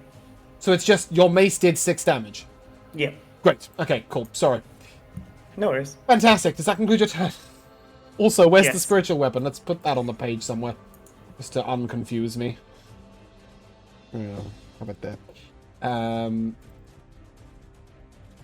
Cool. That leads us to a wizard. Who steps out here. Sees Natasha. And will fire an arcane blast at her. It's a 6 to hit. Unfortunately, that doesn't He hit. hangs his head in shame and walks back behind the bush. Kiavo, you're up. Okay. Look to Torin. I'll say, run them down and give them hell. He shall now be under the effects of Can you do it haste. to anybody who isn't Torin, please? I'm Anybody who controlling the isn't- character. I don't want more shit. Pick anyone else in the planet. Just leave Torin out of it. He's not here. Haste yourself. I don't give a fuck. Just don't haste I'm gonna Torin. give Torin an extra attack. Please. And some extra Okay. AC Well, and extra movement. choose something else. I'm afraid I can't cope with that right now. Okay. Two attacks even is though bad that's enough. Objectively correct thing to do, I will do the next best thing that I can Yeah. think of doing right this second. Lightning bolt someone. I don't know. Like, kill someone. Do I'm magic. not lightning bolting my party. Do magic. I don't care. Just don't do magic on Torin. Okay, fine. Fine. No magic on Torin. No magic on Torin. Tell you what I will do. I will give the wounded one a Melf's lightning arrow. Love that. Because Okay. yeah. Go ahead. Roll to hit. that's 16 to hit. 16 will hit. That is No, I think that going- might be the first time you've ever hit with no assassin arrow. Yeah, quite possibly. That's going to be 12 lightning damage. Okay, she is severely wounded. And then at the start of that turn... Oh, Start sorry, of the her end of next their next turn, they'll take the 2d4, yeah. It is now her turn, though. Okay. It is the end, right? Yeah, it's the end. I am Okay. just also going to move here and just see if I can... Yeah. hello. She will swing thrice at Natasha. Who can you see, Jamal? Oh, you couldn't see those in the first place? Okay. No. A 20, 15 and a 9 will miss, right? But a 20 to hit you, Natasha? It does. That is 8 damage, slashing. No. Give me the 2d4. Oh, I've got it here. It's a 5. Yep, cool. Fantastic. Hennick, you're up. She is on death's door. So I can see what looks to be maybe the sliver of a person way up here. I don't know where here is, sir. Oh, there, I yep, cool. wasn't pinging properly. That's the only. Do I have any idea where anybody else is from them? 2 arrows came up from the north in that rough direction. Okay. You did briefly see a mage over that way, but he stepped back behind a tree. Well, she's the boss, maybe, but these two have her handled. I can't move very far anyway. Let's see here. No, don't- Moving may give you different views. Right. Yeah, I'm gonna go up here. 15. Oh. I think once I get there and see a dude up that way. It was. Yeah. Yep, he is armed with a bow. Yes. Let us attempt to Ring of the Ram him. Okay. I shall do that, which is a 15 to hit. 15 will hit. Excellent. He shall take a measly 4 Oof. damage. Bad roll. Yep. Yeah. So be Can it. I just confirm that it's the one on the left you're shooting? Yes. Great. Okay. And then I will Bardic Inspiration Natasha because she's not Torin. Much love. Thanks. And if you choose to take the average roll for that, the rounded down, the 4, you may pass that D8 on to somebody else. Makes sense, Bruno? Great. Yes. Okay, cool. You know what else makes sense? Another guy comes out wielding a big weapon that looks a bit like a scimitar and a dagger. Ignore the picture. This is what I meant by you're gonna have to get over it, because what I did was rejig the enemies so that I could roll from D&D Beyond. Because I was stressed. Wow! That's a 15 to hit you, a 9 to hit you, and a 7 to hit you. That's good, isn't it? Is it me? It is you. As Natasha's like focused on fighting the lady, I'm gonna look back at the guy that just hit me and say, "Excuse me, do you mind? There are other pressing matters at hand." Ironically, Pressing Matters is our title. Constitution save, please, out of Torin, Hennick, Natasha, and Can I get Sebastian in that as well? I know it's her title. I was trying to make a pun. Good. What we like. I don't know where to find this. What's going on? Oh, there we go. 20 on my end. Yeah, bear with me. I've got a few big things. Oh, one of those. Yeah, I'm trying to work out if I can hit, but it makes it really hard to...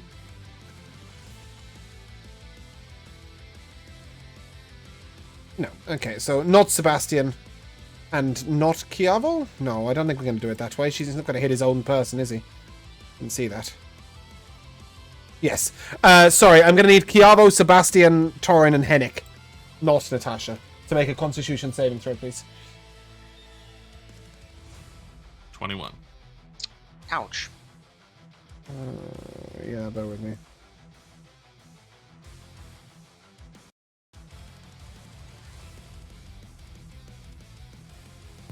Can Kiava not see him? Oh, I can't though. I'm surprised the guy can see me, but yeah. He can't. None of you can see him. Okay, if you got a 14 or above, you will take 17 cold damage. If you got below a 14, you will take 34. Jesus Christ. Hennick, you need to add a +4 to whatever you rolled. Yeah. It was a 21 anyway. Okay, great. Thanks. Just remembering that I have this thing. Oh, that'll be a 34 for Torin. Torin is not having a good day. We can't see who cast that, is that correct? You will be able to now that he has cast it. He was invisible. He is no longer invisible. Chiavo can't see him, but I think the rest of you should be able to. Mm-hmm. Don't know if Sebastian can. He's behind a bush. Cool.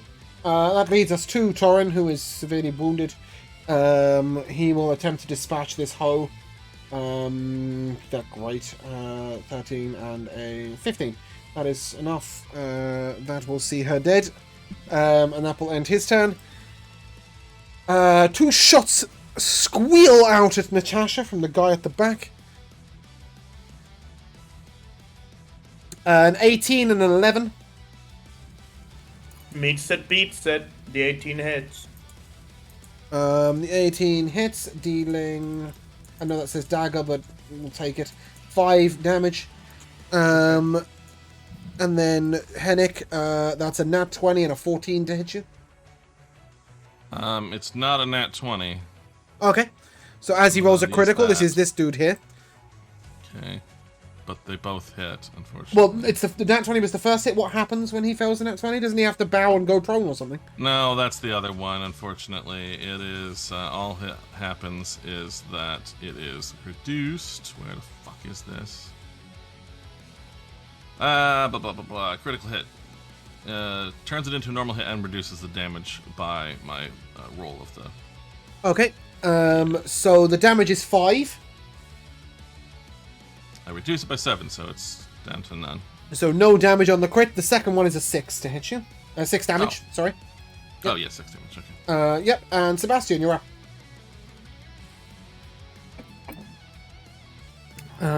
Okay, I'm gonna walk over here so I can get line of sight of this guy. And then I'm gonna ataxia him at the 2nd level. Okay.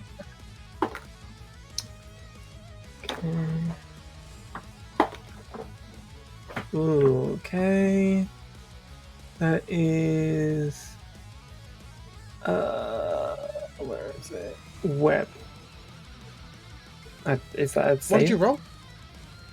I rolled a 35. Okay. Yep, Webb is a dex save on his part, Okay. I believe. He gets a 21. Holy shit. I will use my... Can I do that? No, I can't. Damn it. Okay, never mind. Okay, so unfortunately, no. Web is an area of effect, but it won't hit anybody else in that area, I'm afraid. I don't think. Hold on, let me get it and see how big it is. How big is the web? Yeah, no. Won't hit anybody else. Cool. Does that conclude your turn? Yeah. Okay, Natasha, you're up. I am going to cast a guiding bolt at 3rd level at this one. I just want to check, Hennig, yeah, cool. Guiding bolt! Pew pew! Does an 18 hit?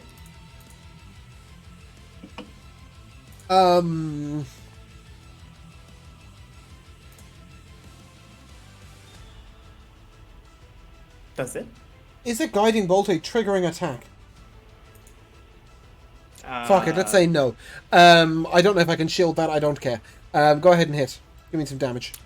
Yeah, that's 20 damage with my radiant. Okay. He appears to be somewhat annoyed, and oh for fuck's sake, I have to move him up here to wound him, to move him back down there. Okay, cool. He is wounded. And then I'm gonna move my spiritual weapon these 20 feet, and I shall strike him once more. Okay, and you shall do so at advantage. I don't need to, I just got a nat 20. You'd still do it with advantage. Okay. Oh wait, is that your spiritual weapon hitting? That is my spiritual weapon. I got a 19 okay. on one and I got a nat 20 on another one. Yeah, but the nat 20 was the first roll, right? Yes. Okay, cool. That's fine. Yeah, so it'll still be advantage to the next person to hit it, I think. I don't think strike spiritual him. weapon consumes that. Yeah. An additional 15 damage as Natasha shouts down, "Enough!" Okay, he's having a very bad day. And that's my turn. But I'm very happy. That brings us to our little wizard at the back. He is going to 15, 20, 25, 30. He can't get that. Okay. He's going to move up here. Natasha, that is a natural 20 to hit you. I think that hits, yeah. Hennig doesn't have a reaction for it yet. So you will take 15 force damage. And then he shall step... Go on. No, go ahead. Go ahead. He shall step back behind the bush. Natasha will slowly turn around to him and look him down. That's my next target. Kiavo, you're up. Okay. I don't like the fact that I got hit so fucking hard by that cone. So, I'm going to bonus action to drink a potion, yes, still. Yep. That's what we rolled, yeah. Yep. I shall drink a potion of greater healing. Mm-hmm. To heal 16. Yep. Action. First off, I will step up here. Mm-hmm. 15. See, oh, Mr. Bastard is there. Mm-hmm. I'll step back in here and let's see if I can also get lucky on a prediction here with this one. I will be firing a big nasty bolt of fucking lightning again. Who would have predicted it? Lightning bolt. Yes. Okay. Oh, I clicked cast, I didn't mean to immediately fucking roll it, but sure. Dex save? Yeah, I'm just pointing the direction if I can.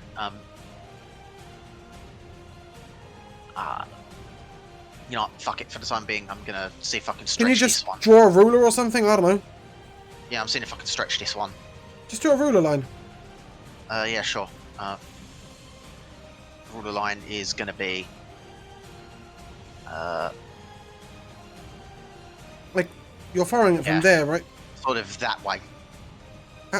Jamal, your character isn't them. Your character is you.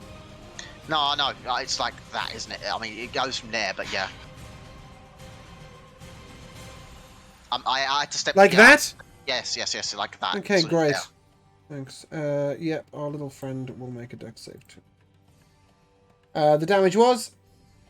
The one that just immediately rolled, seems like it was a 26. Okay, a 26 will wipe this mage off the face of the earth. And you hear a squeal from behind a bush.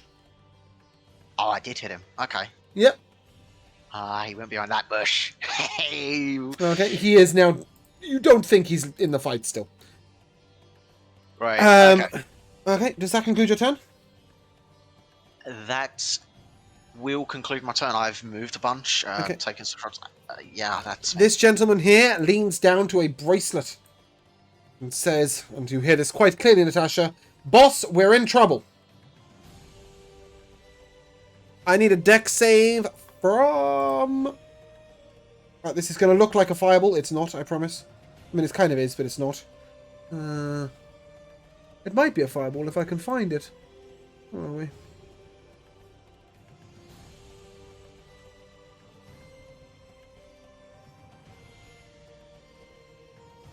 Okay, centered on him. That's centered on him? I don't know. No, that's centered on him. Is that centered on him? Anyone? Oh, I don't know. 25, 25, 25. Wait, 25? Fuck my life. It's 30 feet.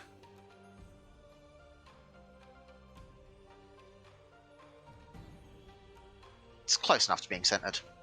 Fuck it. It's 30 feet from him. You're within 30 feet. You're within you're all within 30 feet. That's all I need to find out. I need everybody to make a dex save, please. Natasha and Hennick, you will add a 4 to your save. 15. Okay. 20. Anybody who got below a 16? My deck saves are so bad. I got hit. Full blast. Oh dear. Anybody who got below a 16 will take 23 acid damage. I'm down. Okay, anyone who got above a 16 takes 0. As his bracelet explodes, as does he.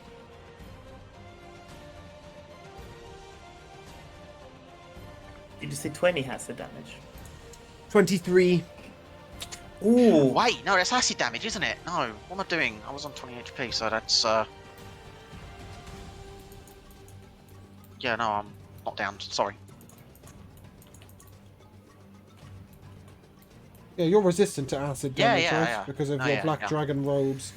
Yeah, Okay, that's cool. still hurt. Hennick, you're up. Jesus. Yes? You're called? Yeah. So we thought the other guy's dead too? Oh, he died. His bracelet exploded and No, killed I mean him. the second mage type person. As far as you know, there is right? nobody below you. And I don't know that I heard him call for help. So Even if you did, you can assume that the help came in the response of exploding his bracelet. well, sure, but that doesn't mean I need more help. What the fuck? I guess I'm. What's my range on that?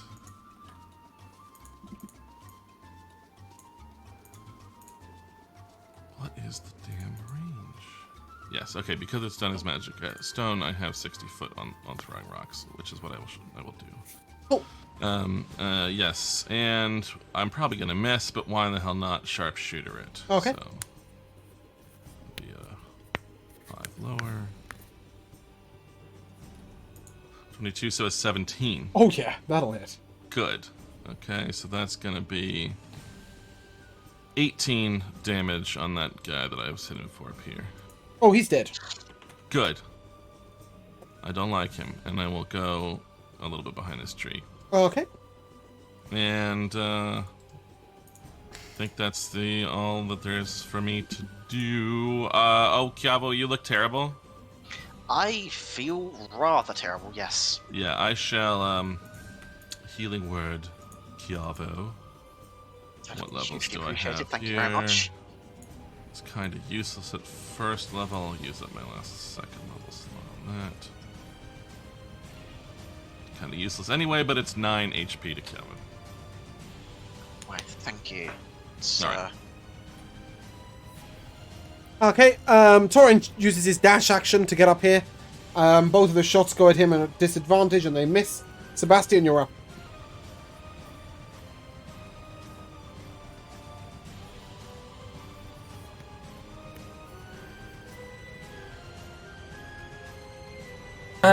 So Sebastian's crown and orb is gonna start like a vibrating or like pulsating orange magic out as it glows. I need the guy up there to make an intelligence saving throw as his head also begins to glow orange. That's a 11. Nice as a fail as his mind is pierced repeatedly, dealing 12 psychic damage. Nice. Was that Tasha's mind whip? It was, yeah. Okay. Oh yeah, on its next turn, it must choose whether it gets to move, or make an action, or make a bonus action, but it can only use one of those. Yeah. Okay. An Arcana check, please, Sebastian, as you look to this strange glowing thing next to you that you mostly ruined, but it's still glowing in some way. Arcana, yeah? That's Yeah. a 24. Okay. It's condensing upon itself, and it looks like it might then explode outwards.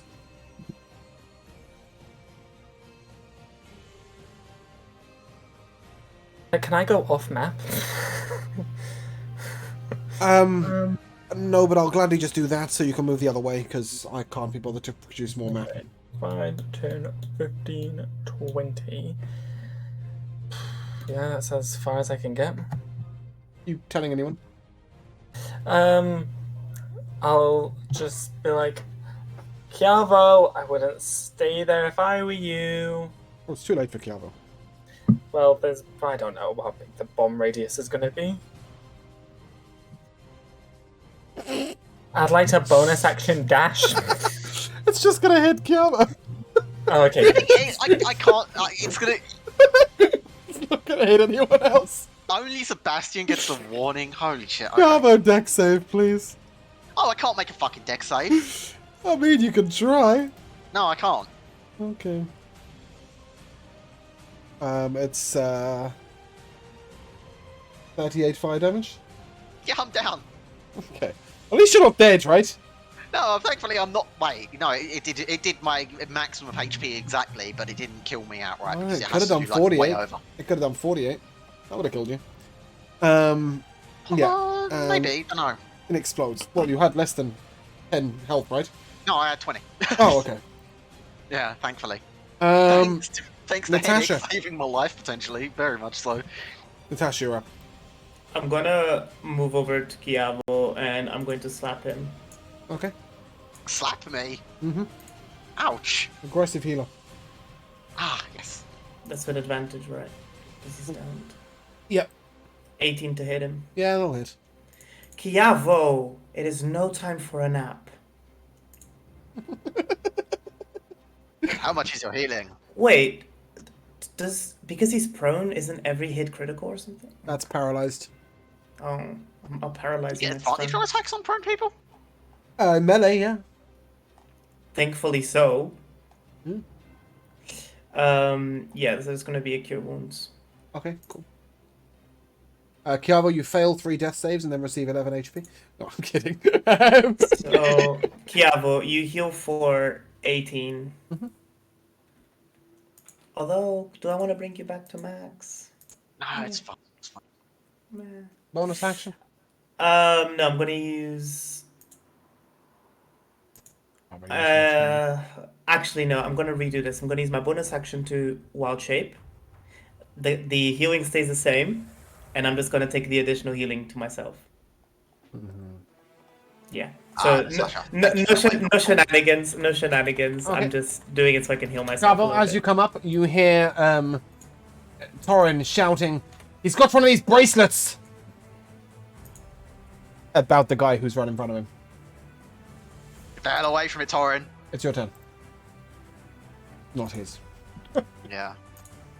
I will advance as. Oh, fucking ruler, please. Thank you. I'll advance as far as I can up to here. Okay. As you do that, make a perception check, please. Perception is.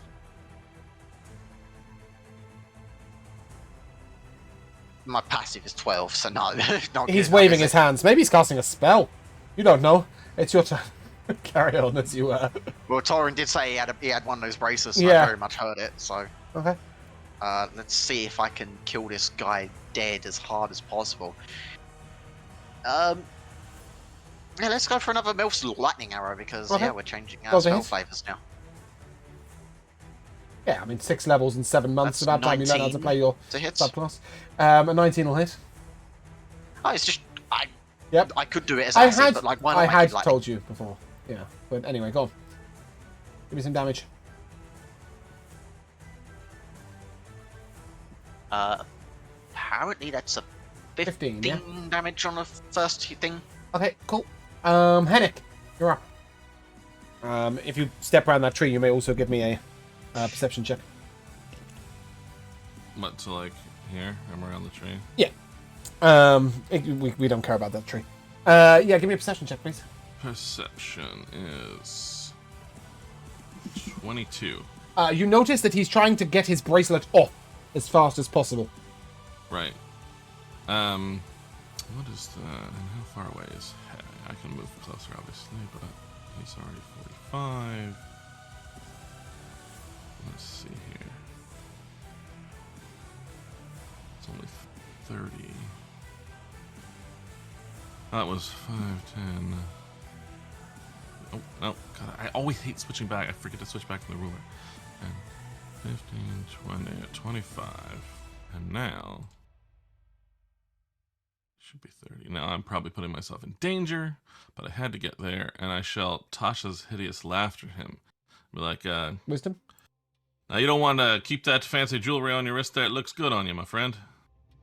And yes, it is a wisdom save. It's an 18, I'm afraid. Well, I wasted it on that. Let's silvery barbs it. That's a 13. Okay, that's a fail. And I suppose I will give the advantage to myself. Why not? But he is incapacitated and prone. Mm-hmm. Hopefully okay. he can no longer remove his jewelry. Yeah.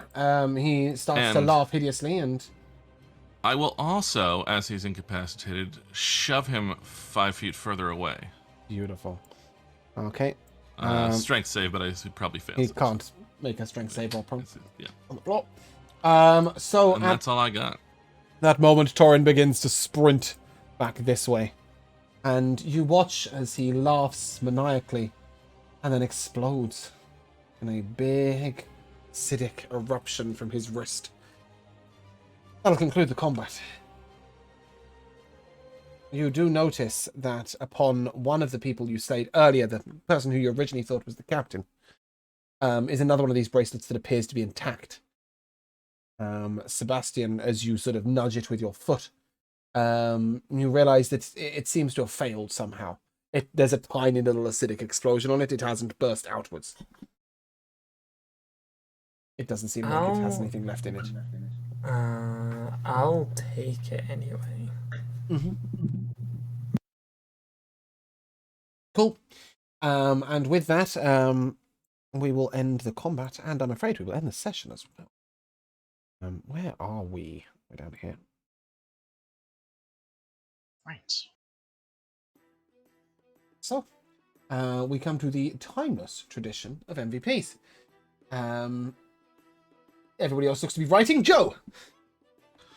Oh, maybe he's done it before, or maybe everyone always does it, or it's automatic, but I had not noticed it before, and I really enjoyed the extra Sebastian's tokens for the mirror image, and then moving all 4 of them around at once. I don't know, it just made me giggle a lot. I made a note of that, so I will give that my MVP.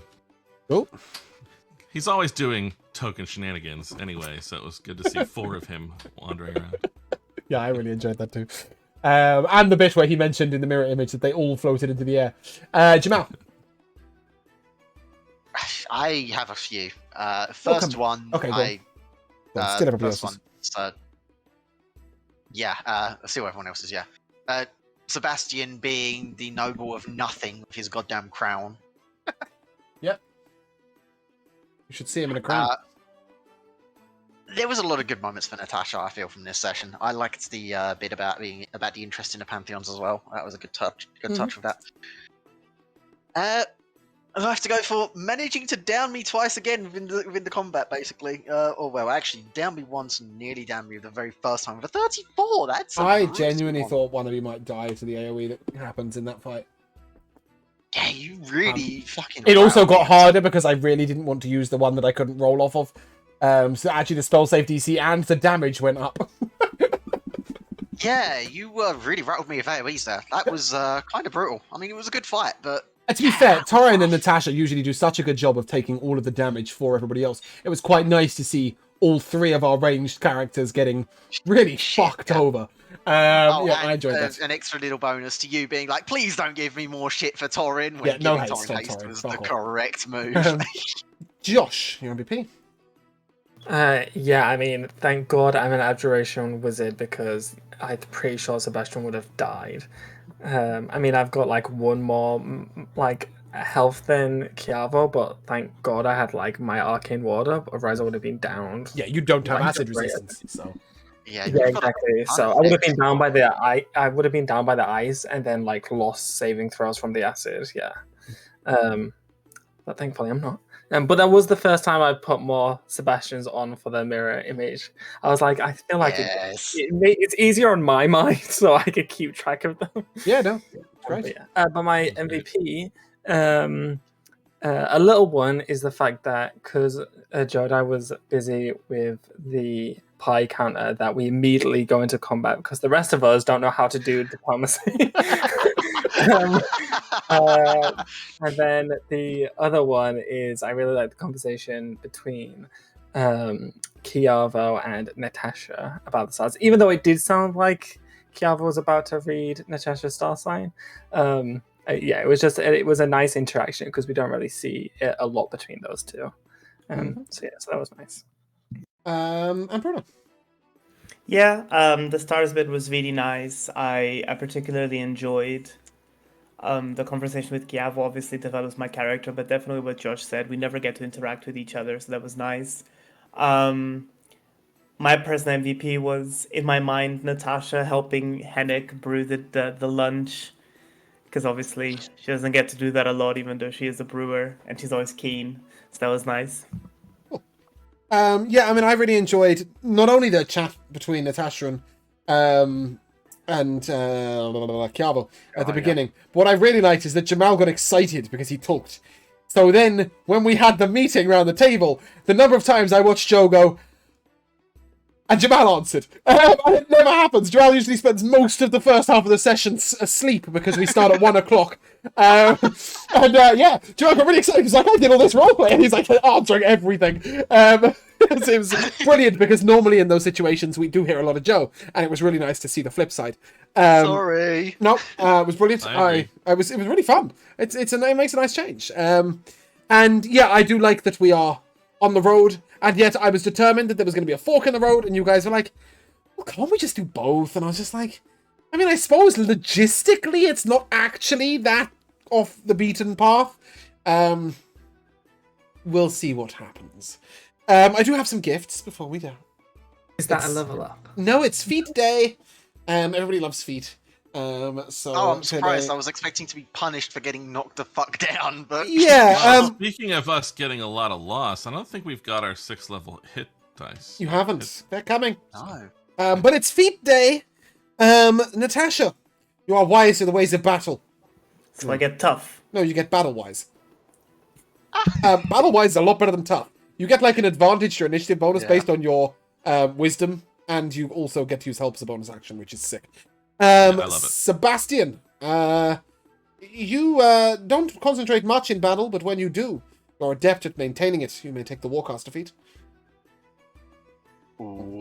Somebody's salty about the best feat in the game. Cool, yeah, that's fine. Chiavo, perhaps next time when you stand so far I have to zoom out, you might be able to reach them. You can take the wizard's spell sniper. Oh, wait, does that work on line shots or no? Yeah, it does. And Henrik, no, it doesn't allow you to extend the range of a line shot. No, it's attack roll. Oh. But it does give you another cantrip. Henrik, perhaps next time you'll be better at dodging. You may take squat nimbleness. Ah, nice. And you may all roll your level 6 HP. Which is most exciting. What is Torin? I don't even have. I think I have like one concentration spell. Torin, I believe, received. What do you feel you did well today, James? Torin gains the ability to concentrate. Because I sure as hell didn't have it. No, I think he gets brawny, I think is the one that he was getting. I think that's what we talked about, but I can't remember. Oh, no, he gets nothing because him and Natasha get something together at some point, and he gets something next session that he didn't get this session. So yeah. But with that, we shall end. So, without further ado, if you guys would like to say goodbye, Until next time. Goodbye. Goodbye now. we shall see you soon.